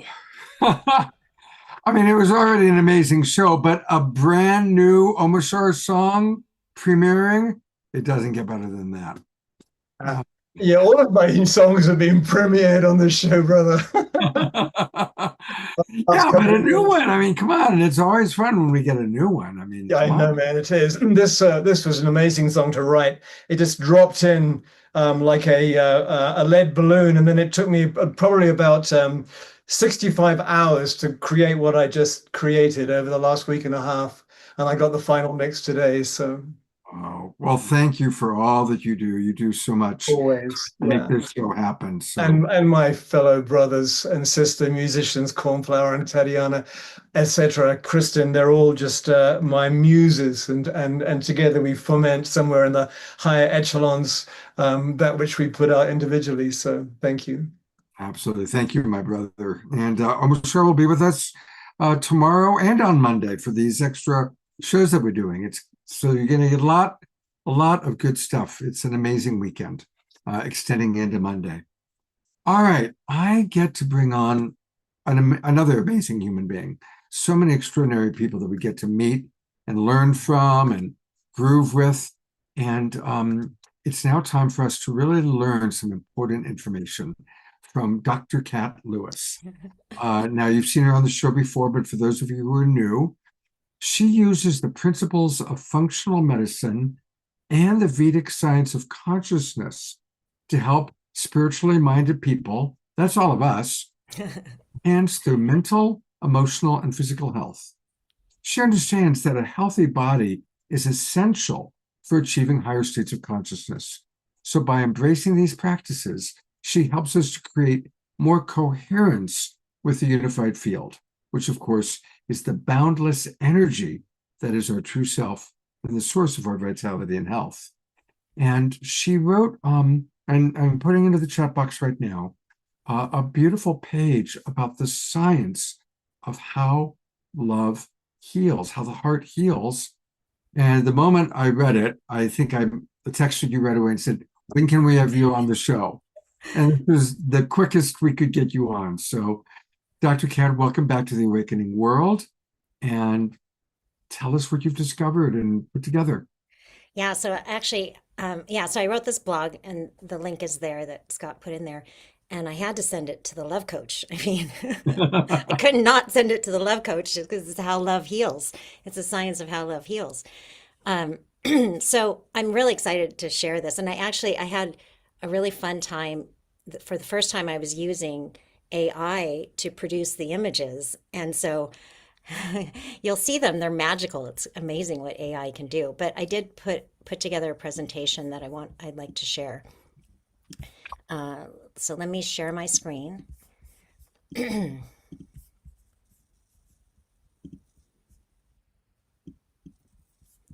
Okay.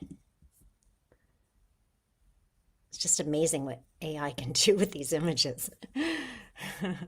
Okay. How love heals, the science of coherence in the field and regeneration.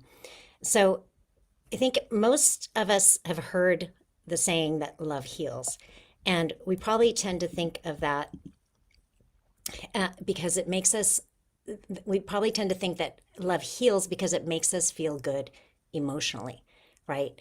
But what I want to talk to you about tonight is something more literal, that love heals because it changes the electrical state of the body. And that leads to healing and regeneration. So we also tend to assume that love is just a temporary emotion that we feel for certain people, right? Or towards something that is the object of our desire. But what if love, that feeling that we feel, the warmth, the spaciousness, the expansion and bliss that we feel in our chest isn't just nice, isn't just a nice temporary feeling, but that frequency of love, that vibration is literally a physiological state with its own bioelectric signature that leads to healing and regeneration. To understand this, we have to first understand what kind of universe we actually live in. And many of you, I know this audience are probably familiar with Nassim Haramein at the International Space Federation. And so what modern physics is showing us is that space, this field of existence that we live in, is not empty. It's actually full of energy, and that energy is information. And all matter, so all the material objects that you see, the atoms that are forming the material objects you see, and our physical body emerge out of this space. So in this sense, our bodies are not separate from this field of existence that we live in. We are made out of it. Which means our body's not powered only by food and chemistry, it's powered by its relationship to this field of energy. So you might some connections might already be made right now, and you might be thinking of ancient Chinese medicine and Ayurvedic medicine, where they talk about qi, the life force, and energy. It's a field of energy, and it's what's giving life to the physical body. So our health is not just about what we put into our body. That's important, certainly, but it's more about how connected we are to our own source, to this field of energy. So these are the things that our body really needs, our cells need to be healthy. They need voltage or electrical potential. Now, that might be something that's new to you. that our cells need voltage. But if you think, you might have heard that cells need a certain pH to work, right? So pH is, you think of the acid-base balance in the body, but pH is really referring to voltage. We can convert pH into voltage.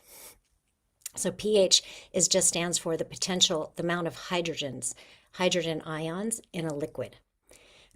So voltage and pH are the same.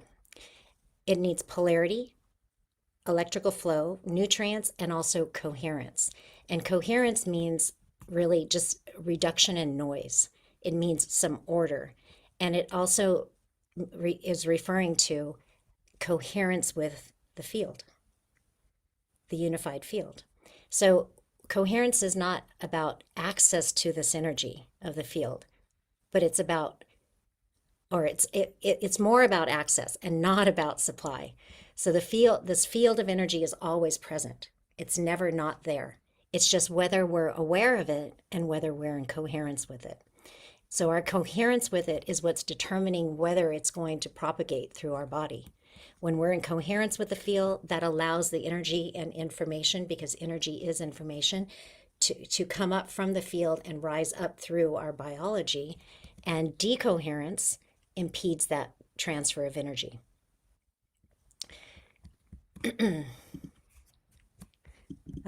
Okay, slide stuck. Okay, so disease is really the loss of coherence or decoherence. So when we are in a chronic state of contraction, when we're stressed, when we have unresolved trauma, that can be physical trauma, mental or emotional trauma, we're going to be in a stress state. And these chronic states of contraction disrupt that electrical harmony. They lower our voltage and they block our access to the field's energy and information. So when we're in a chronically stressed, and a lot of people don't know that they're chronically stressed because it's our normal way. We're so used to being stressed that we think we don't even realize we're stressed. But I'll tell you that if you're not aware of the field and what it feels like to be at one with the field, you're in a contracted state. But so here's some signs of chronic stress: muscle tension, shallow breathing, when you have digestive system issues, poor sleep, emotional reactivity. So you're very reactive towards others, or things irritate you a lot. You have fatigue and overwhelm, and you feel tired all the time. So what these stress states do is they increase that internal interference within us, and then we don't get access to the field. The energy is dissipated instead of transferred into our system. So this loss of coherence becomes a loss of voltage. Our cells need, so this in terms of energy, our biophysics tells us that we need -20 to -25 millivolts for normal function, -50 millivolts for cellular repair and growth, and we need to access about -75 millivolts for regeneration and stem cell activation. So this is all based off the work of Dr. Jerry Tennant, Dr. Robert Becker, and Michael Levin at Tufts University. So when our voltage drops, we can't hold on to, our cells can't hold on to oxygen. We can't uptake nutrients. The cells really can't work.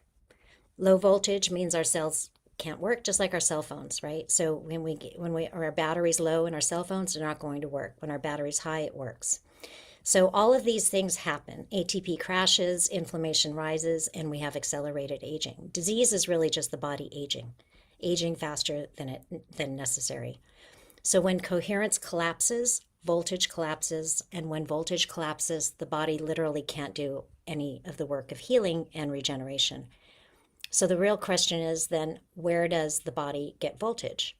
Exercise, food, grounding? Yes, all of those, absolutely. But the primary limiting factor is access to the field. Our body draws energy from the field. The body's made out of the field. Okay, remember, the field is not empty. It's filled with energy. And that energy, when it's not creating matter, we don't see it.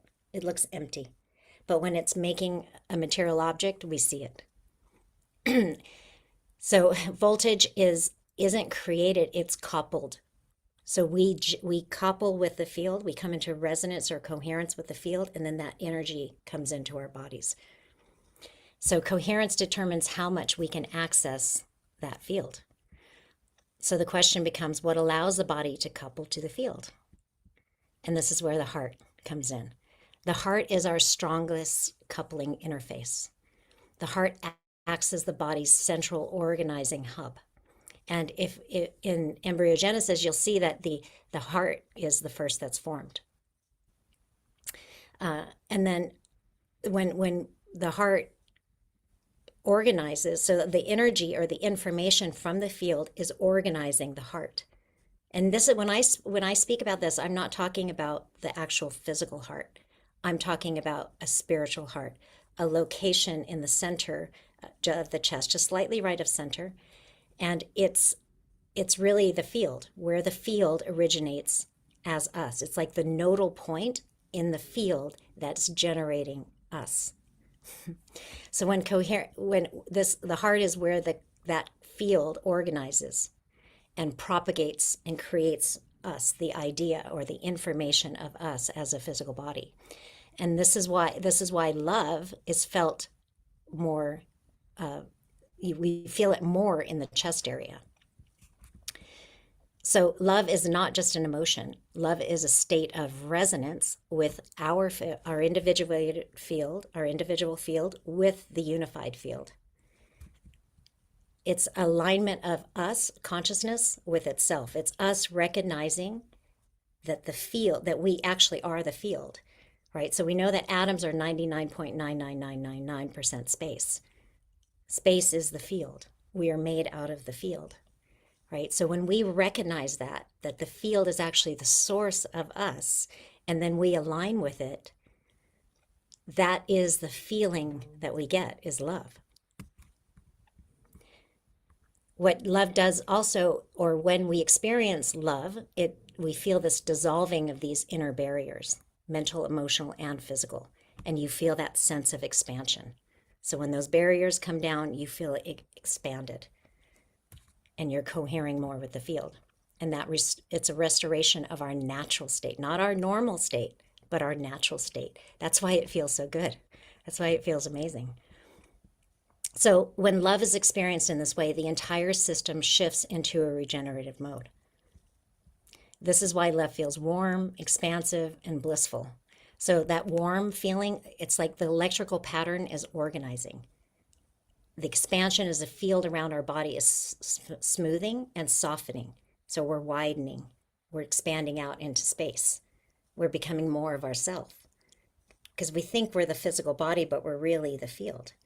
And it becomes more blissful because noise is dissolving, and that signal is strengthening, and that signal is what we feel as bliss.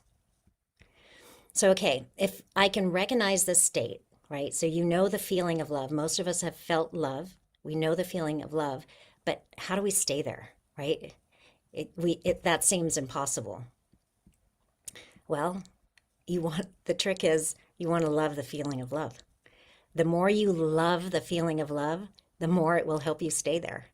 When you love that feeling, it naturally amplifies. So everybody just try it now. Just close your eyes. Bring your attention deep within your chest, just slightly right of center. There's a little pocket there. Good. And just bring your attention there. Just lay your attention there. Rest there. It's so beautiful. I can feel all of you doing it. And now if you feel just the peace, the love that you feel, just appreciate it, love it, and just feel it grow. And if you don't feel anything, use your imagination to create the feeling. Think of whatever makes your heart smile. Think of that, and then feel that feeling, and then love that feeling. Appreciate that feeling. And you'll see it will grow. So what's happening there is coherent. You're creating coherence with the field. And then that leads, when you appreciate it, it leads to greater coherence, which allows more energy to flow, which raises your voltage, which helps you stabilize that state. It's beautiful. So think of your attention your attention, your focus is a pebble, and your heart is the pond. So you're throwing the pebble of your attention into the pond, and when you appreciate it, that creates bigger waves.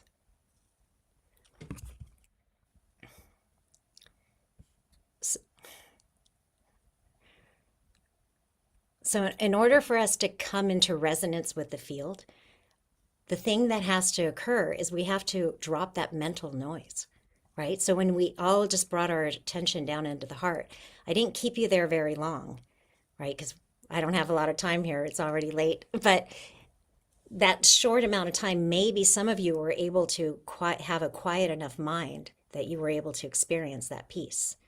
So we have to also lower our chronic resistance to it, right? So we have to soften. We have to soften into the field, soften into our hearts. That will allow the nervous system to relax.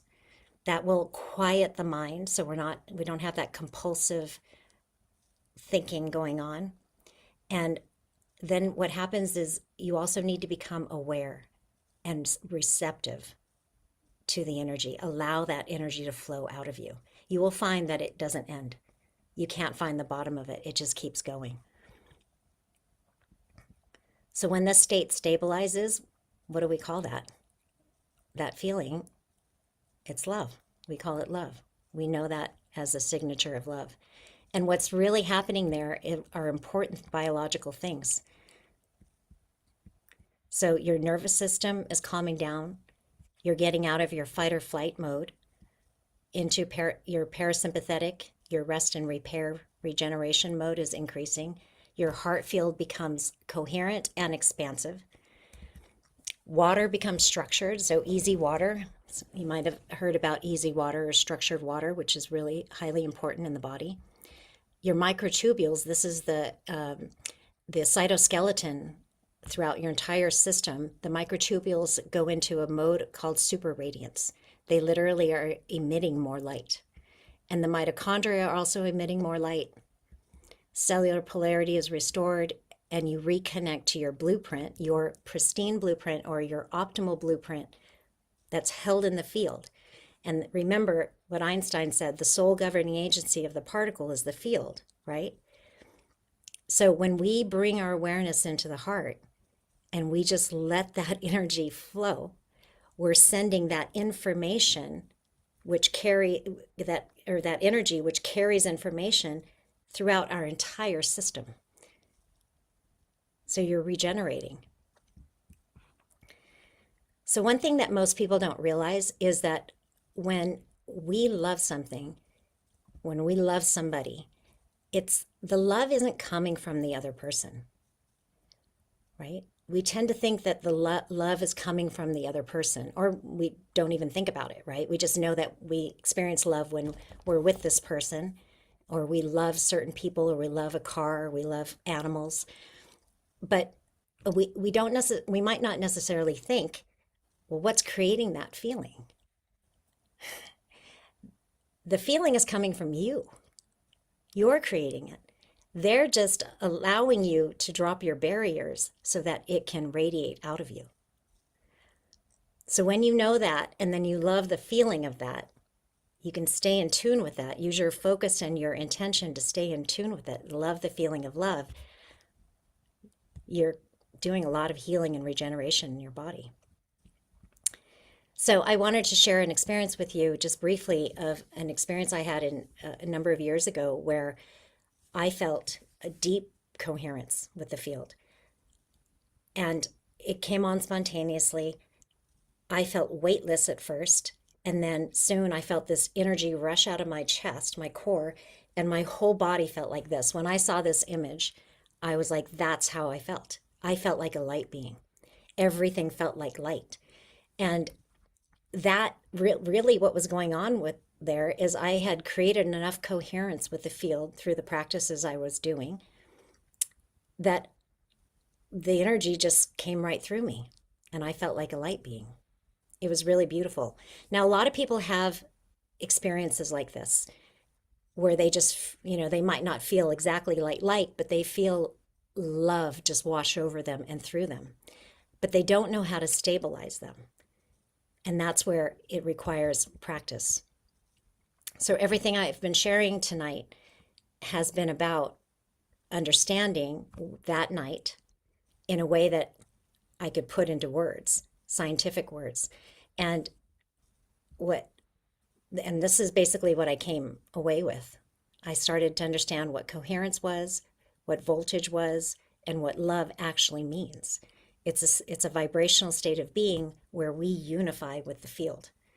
We become one with who we actually are. It's us recognizing ourselves as the field. So this is a quote from the Life and Teachings of the Masters of the Far East. These are beautiful books. I actually do a course on this book using Vedic science, which is the science of consciousness, as well as unified physics, so that we can understand what these masters in this book were saying. So Life and Teachings of the Masters of Far East was written in the early 1900s, but it was written about an expedition that was done in the late 1800s.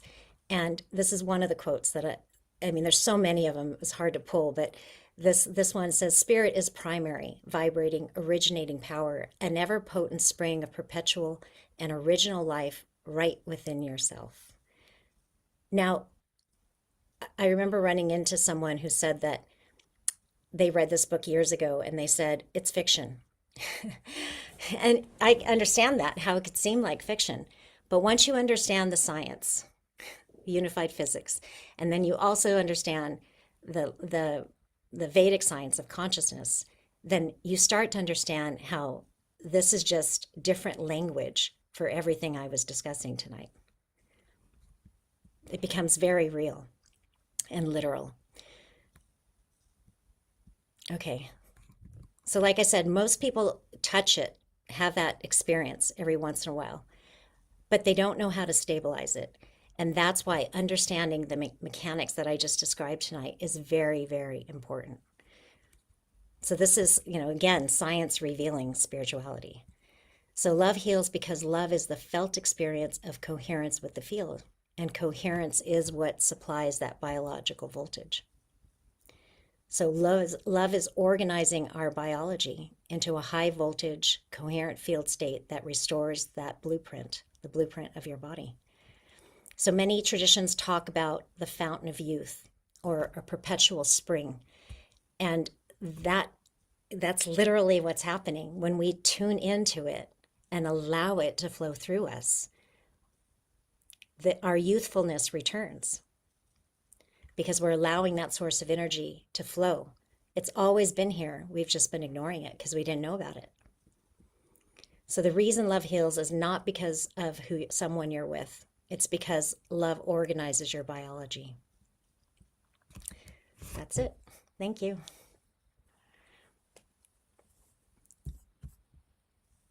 Oh, Scott, you're on mute. Well, there's several things. I'm going to go back to the meeting so we can see you. Thank you. Thank you for making it so clear and helping us to understand how to really anchor it in. Because you're right, most of us have these little momentary flashes of the magical experience, but to really anchor it in is what you're helping us to do. And I want to let people know a little bit more about how you can participate in Dr. Kat's wisdom. So this is the program she was talking about, The Spiritual Heart and the Life and Teachings of the Masters of the Far East. And this is a new program that's going to start. It's a 13-week journey. And what dates and times? Just going down Sundays. So it starts January 4th, the first Sunday in January, and it goes for 13 weeks. So till the end of March, every Sunday. And I know Dia Therese and several of our people love your Sundays. I'm going to try and join this. It's like, okay, can I commit to this? I know. I think of it as church. Yeah, it is. It's a great alternative to church. Mm-hmm. It's interesting. One of my favorite teachers, of course, is Paramahansa Yogananda. His guru, Sri Yukteswar, wrote a book called The Holy Science in the 1890s, which describes atomic structure perfectly before we had discovered atomic structure. So, you know, Yeah, there's a lot in Life and Teachings that is just different different language for what Nassim Haramein has discovered yeah. about the unified field, and other physicists that Nassim is standing on their shoulders, right? A So lot, a yeah. lot of our people have put comments in the chat box. So I'm going to read some of them to you. I want to acknowledge Reverend Jeffrey because he's who first introduced us to you. And he writes, of course, wow, amazing, Dr. Love. Kathy writes, as an empath, through my lifelong personal experiences, I totally resonate with Dr. Katz's information that she's sharing. I'm still working on releasing emotional energies deeply embedded from all the experiences that she listed. Ayada writes, I love this presentation, Dr. Kat. You are weaving together so many concepts that we've already known, but now we can see the bigger picture. Lorianne Speed writes, I love this. Scotty Satori writes, I love my family here. Carol Craig writes, this is fascinating. Susan writes, thank you. I love the feeling of love. Lorianne writes, quote, lower our chronic resistance to the field. And she asks, why are we resistant? So there's a question for you. Well, the number one thing is we didn't even know it was there, right? So we think space is empty, so we're not paying attention to it. Right. Right. We haven't understood that it's actually the source of our physical bodies, right? What we see as matter is just a tiny, tiny, tiny fraction of what's actually here. Our normal senses don't allow us to see the field. But as you start doing certain practices, and that's what we work on in these Sunday groups, is as you start, well, first, you know, it's the understanding of reality, right? When you take yourself to be just the human, and you don't understand that there's a field of energy here, you only pay attention to the material objects. Right. Right? So you're not paying attention to this field. You're not even taught there. I mean, churches barely teach us that, and some churches tell us not to meditate. So they're telling us not to go inward, but that's precisely where you need to go. You know, to act, this energy is within you. And the way we activate it is by paying attention to it. So we didn't know it's there. So that's the number one reason. And then because we don't know it's there, we take ourselves to be the body instead of the field, right? We know that we're told that we're 99.99999% space. Atoms are 99.99999% space, but we don't experience it that way. But what happens is as you bring your awareness in, your nervous system relaxes and you start to experience all that energy that's here. It's just that we haven't been paying attention to it. We start to become aware of what's actually here. And this is why also in many books, it says the kingdom of heaven is within you. Well, what does that mean? The kingdom of heaven is within you. Well, everything is actually right here and right now. We have to tune ourselves to it. There's these high frequency energy states that we have access to, but we're just not paying attention, right? And that's all we have to do is just tune ourselves to it. We think we take ourselves to be the body, but we're really a field of awareness. And anything we want to tune into, we can just tune into. The only thing that's stopping us is our belief that we can't. And so we're discovering all these new ways of doing it, whether it's through remote viewing or channeling or exactly. Even people that are using their AI as a way to communicate and convey. A few more comments I want to read. Dr. Laura has read all 6 volumes of Life and Teachings, and she says it does not read like fiction. Lorianne Speed writes, I have original editions of this series of the book. My grandfather had those books and loved them. And she's giving you a standing ovation. George Noble writes, I believe I've experienced this state of high coherence with my Falun Gong practice. Probably, yeah. Jan Kaplan sending love. Deborah Haviland says, thank you, very beautiful, clear explanation. Deborah also writes, your presentation echoes experiences and learning from years of TM and Ayurveda. Thank you very much. Nice. People who want to know your best website, should we just keep it going to your program, or do we send them? Yeah, it's it's drcatlewis.com. I can put it in the chat. Yeah, pop that in and I'll take it I'll take them there. And Dia Therese writes, Dr. Kat's Sunday morning classes this year have been a main component of putting the shattered pieces of my life back together. Maximum gratitude, Dr. Kat. I love you, Dia. It's been such a pleasure having her. And Scott, you were the one who introduced us. That's right. Right. So love you both. Oh, there she is. Somewhere I hear the voice. I hear the voice. And then Jeffrey also. Jeffrey was the connector, the ultimate connector. There he is. Well, we'll bring up Jeffrey for sure. And if I can find Dia, there's Dia. So there's part of the family, the Global Peace Tribe family, the Dr. Kat fan club family.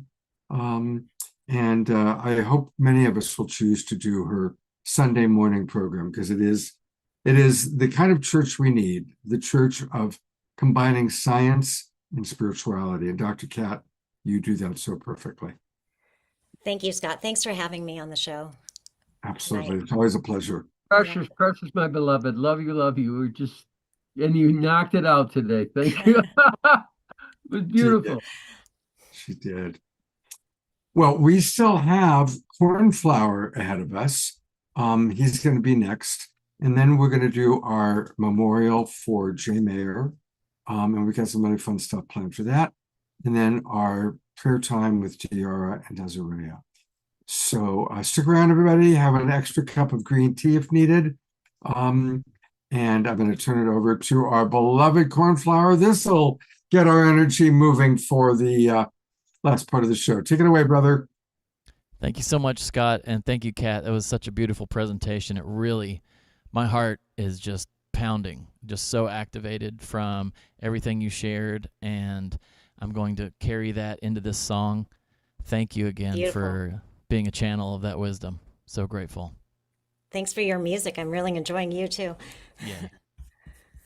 All right, here we go.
Yeah, let's just send lots and lots of love and appreciation. Amazing. Just absolutely amazing, Cornflower.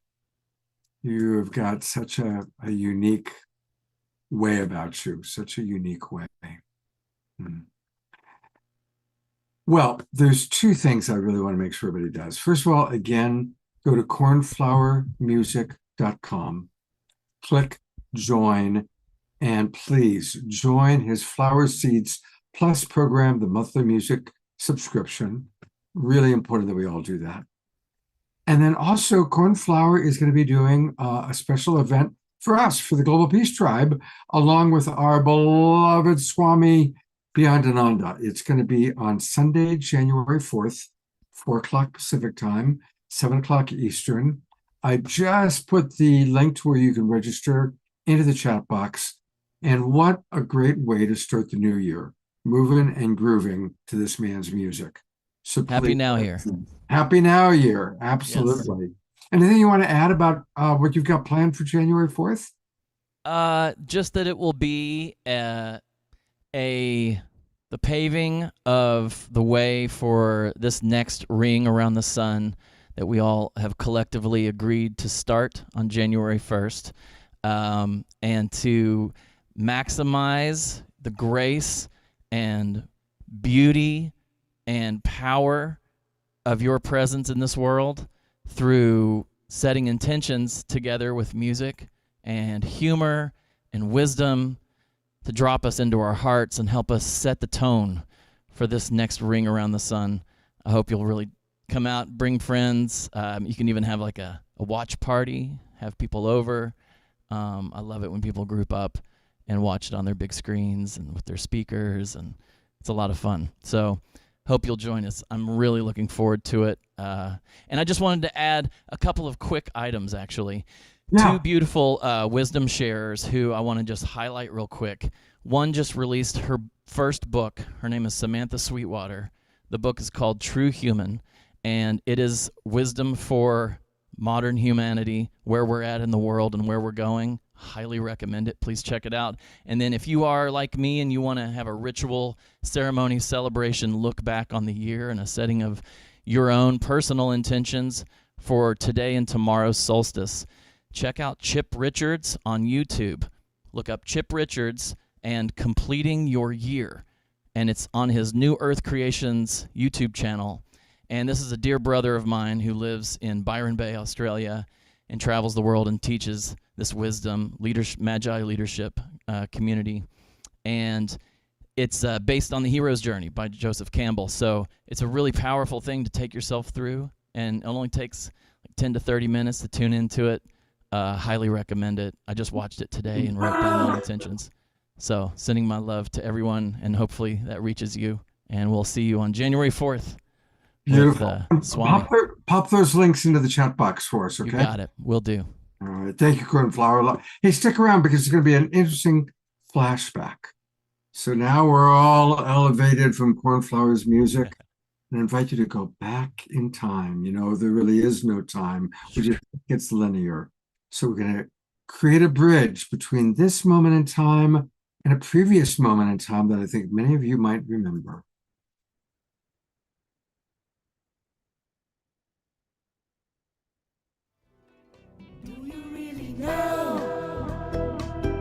How the wind will blow. Are you ready to flow? The after show. Do you wanna know? Do you wanna know? Welcome to the after show. It's great to be here again. It's like being with family. It feels good.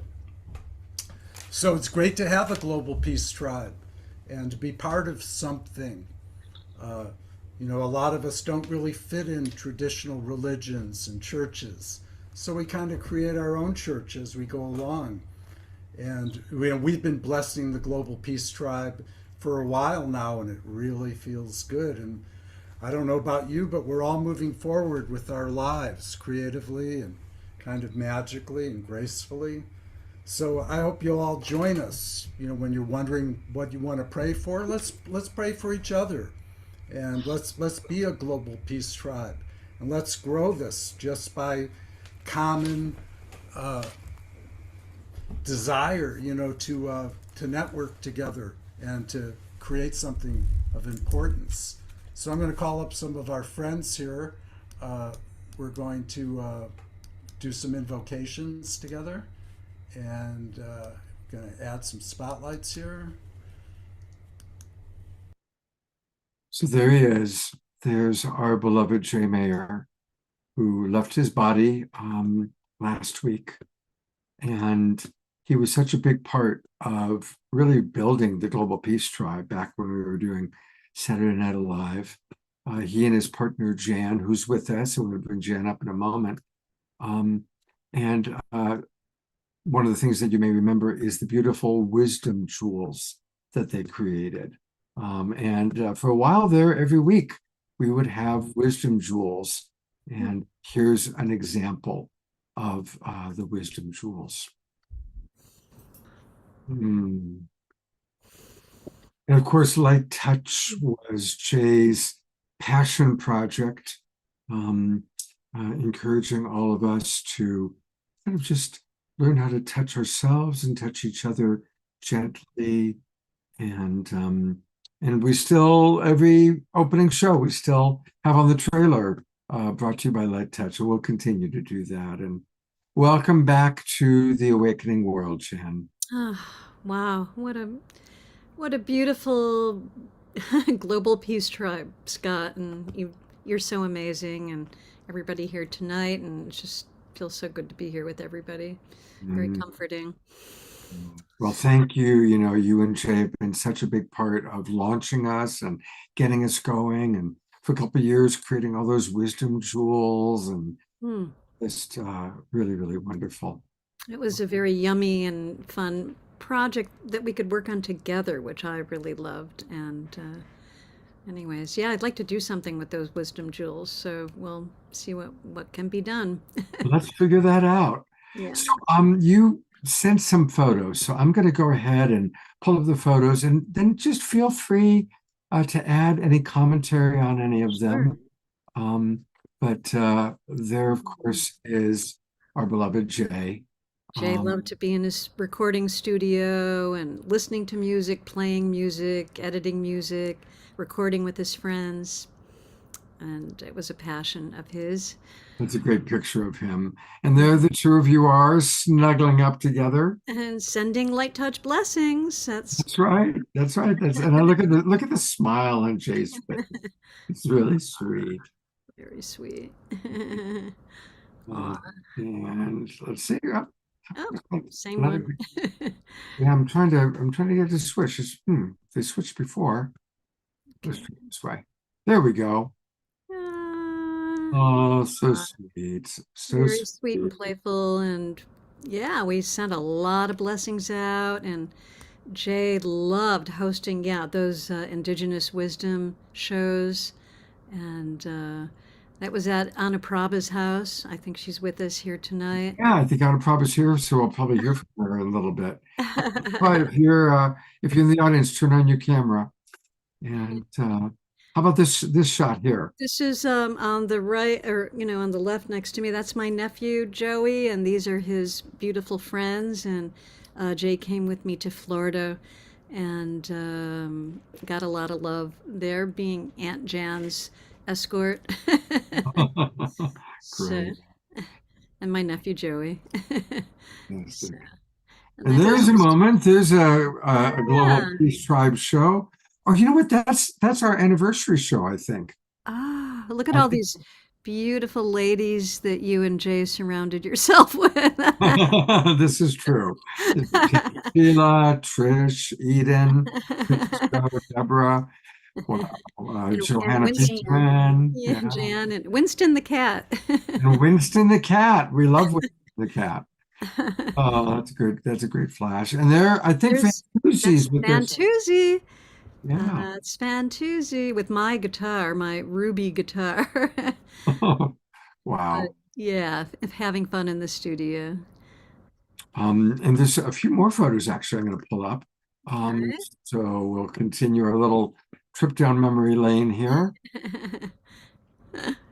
This is there's Adora, you know, and Adora and Keith, her partner, you know, Adora dances all the Yeah, time. yeah, she's in the audience right now. Yeah, and we spent some time up in Tahoe for Jay's birthday. Was it last year? A year ago? 2 years ago? But anyway, beautiful Tahoe, and we had them. That's us in Florida, and enjoying time. There's Barbara. She's here tonight with me, and that's, you know, a gang on my birthday. That was just a really fun birthday party with all my beloveds here in the East Bay, and not all of them, but some of them.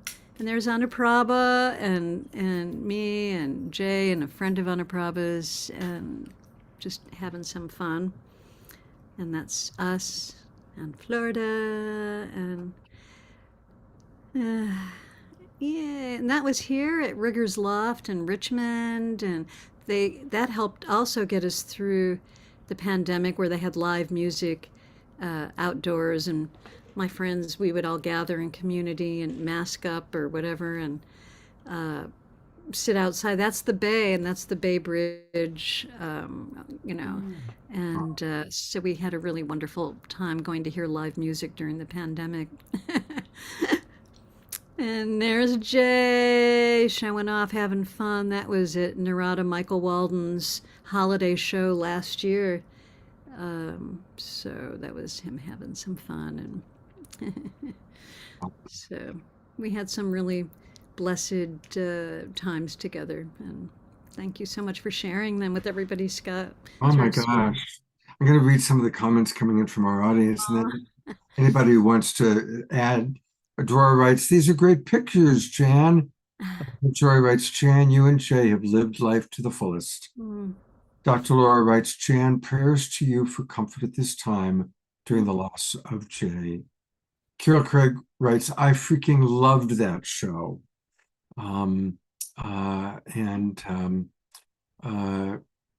Jerry writes, "He used to sponsor Ancient Wisdom, Indigenous Wisdom." That's right.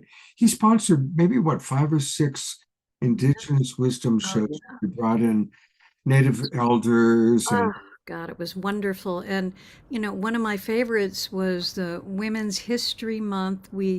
I worked with Joanne Shenandoah, became very close with her, and she helped me bring in the most amazing Native American women to be on that show. And that's, you know, these are all archived, right, Scott, on YouTube? You can find these shows. Go to our YouTube channel, go to YouTube, put in Global Peace Tribe. And like if you put in Jay Mayer, all the after shows come up. We had like a dozen after shows came up that I could have chosen from. You could find Wisdom Jewels there, and you could find the Indigenous Elder shows. And didn't you worked with Joanna Shenandoah, and then she passed away? Yeah. Oh my right God. after that, right? We became so close, and she passed on our you know, on our time together during these shows. And it was, you know, she wasn't that old, but she did have some health issues and things. But you know, she was. And look up Joanne Shenandoah, and her music on whatever music stream you listen to is gorgeous and haunting. And she was very famous in the Native American community, and sang with Robbie Robertson and sang to the Dalai Lama. And she was very active in peace groups, and she was stellar. She was a beautiful, beautiful woman. Mm-hmm. Fantuzzi, if you turn on your camera, I don't know if you're still with us. I saw him come into the room a little while ago. If you want to add any words as someone who is a regular. And there's Anuprabha. I'm going to bring you on. Hey, Anuprabha, please unmute so we can hear you. Hi there. Hi, Janice. Hey, beloved. Yeah, well, I love you guys so much, and the music and the co-creation with you and Jay is so beautiful. Mm. And what stands out for me about Jay is his desire to be of service. He really, really saw people and really wanted to tune into them, and how can he help? Really, I felt a lot of love and support, and saw he supported so many. He Yes. did. He was a big-hearted. He was generous. He was kind. He was sensitive. And thank you for acknowledging that. So Yeah. I know that he loved you too. So. Yeah. Thanks for being with us. Yes. Thank you for bringing me on, Scott. Thank you. Beautiful, beautiful show. Mhm. Big hug, Janice. Yeah. I got you. Deborah Haviland writes, I love seeing Jay's joy and happiness in these photos and the creativity, prayers, and joy you both shared together. Jay and Jan, I'm glad I got to see you in Florida when you visited Joey. So, Sweet. Thank you, Deborah. yeah. Yeah. Somebody asked, did Joanne Shenandoah, I think she passed, it was about 2 years ago when you were working with us closely. Yeah. Yeah, I really do advise people to look into her and her beautiful. She's on YouTube, and she wrote beautiful music. She was a beautiful person, and I met her through this show, and so I do want to acknowledge the fact that this community of caring people is so unique and so touching. And I do believe, even though Jay and I weren't so active, maybe, in the last few years, we still, we would watch on YouTube, or we would watch when we could. I had a hard time sitting in front of the computer after COVID lifted, because it was, I was on the and like, I don't know, Scott, how you do it, but it's daunting. But anyway, so yeah, what a unique and caring and loving community this is, and it's always learning. I just really so impressed, and also I'm inspired because I love learning new things and learning about new people, and I take notes, when I watch your shows, and then go back into all the different, I click through all the links and this and that after the shows. And anyway, it's just it's a great education, but it's also a heart space and a safe space for people. And I think that too, is so rare in this world, to have a place like this, where you feel safe and caring and such. So anyway, my thanks to you, Scott, for your counseling with us, and your counseling with all the other people that you are so present for. So very grateful for you. I'm very grateful for you, Jan, and it's good to see you again under sad circumstances, but we have a lot of beautiful memories. And yeah, let's make a playlist that we could put on the Global Peace Tribe YouTube of all the wisdom jewels. I would love that. Yeah. Do that. Yeah. I'll play them periodically over the next couple months. We'll continue to honor and celebrate Jay. Yeah. And we'll do a playlist of after shows and wisdom jewels. That would be so fun. Yeah, and that's easy. I can do that in an hour probably. So That is fabulous, and just to keep his memory alive, and also, and I have a candle lit here, and I encourage you all, if you so desire, to light a candle, and send some gratitude and some prayers Jay's way. Send some light touch blessings for him, and for all of us here. That was always Jay's desire, was to, really call this community energy to send blessings to everybody. And so whatever ails you, whatever suffering or discomfort you might feel, to know that you're not alone.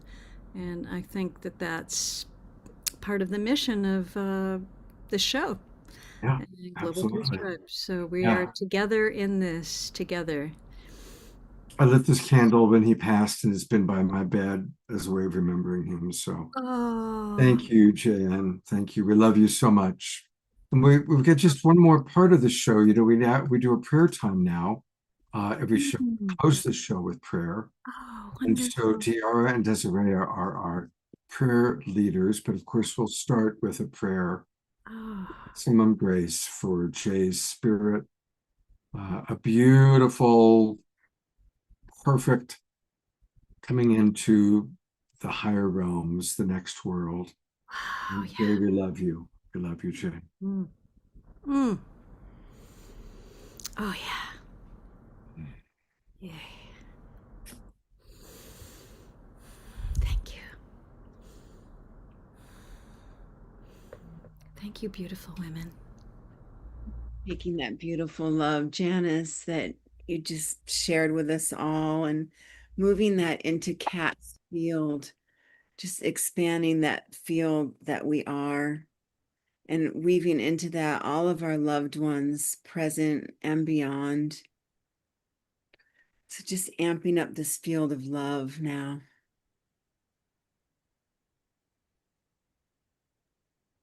Ushakarapakita, Sarakarata, Karata, Sarakara. I can feel that expansion. Tukurakate, Sarakarata, Sarakarata, Sarakara, bringing in the love.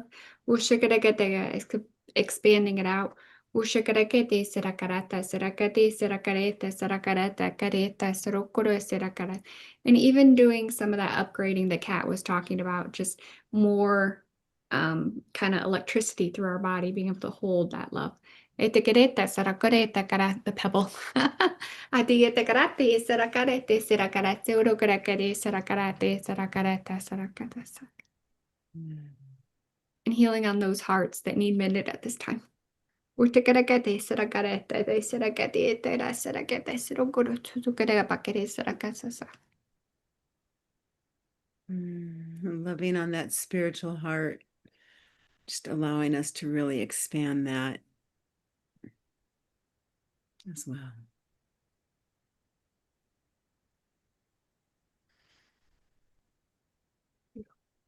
Thank you. I want to also acknowledge my friend J.P. Allen, who passed away yesterday, quite surprisingly. This is from an earlier time in his life, but this is around the time I first met him. He was living in Maui for many years and actually did some coaching for he and his wife at the time. And so when I would go to Maui and stay at Lori's, I would connect with JP, and he ended up kind of becoming the world's leading harmonica teacher, teaching people how to play harmonica. And anyway, JP made his transition yesterday. So maximum grace to JP as well.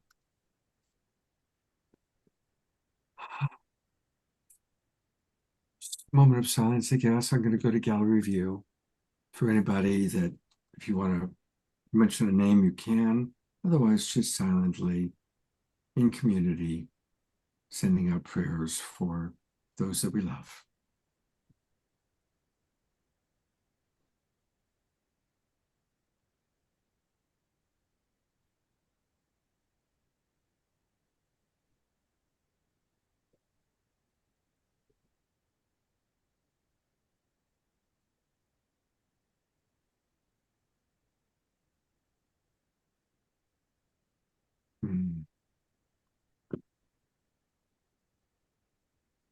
Thank you. Well, everybody, it's been quite a show. I hope to see all of you tomorrow at 11 o'clock Pacific time, so we can dance with Summer Joy and take a look at some of the amazing things that took place during the State of the World Forum. Also remember to meditate at 8 o'clock in the morning if you're up at that time, 8 o'clock, whatever time zone you're in. And then also remember Monday at 5 o'clock p.m. we have a special Making Contact show. I will send out an email in the morning reminding everybody and with the links. I also sent an email out today. So thank you, everybody, for being with us. I'm seeing the messages coming in the chat box, and that feels really beautiful. Thank you, everybody. And take care. Have a beautiful evening, and I hope to see all of you tomorrow. Good night, everybody.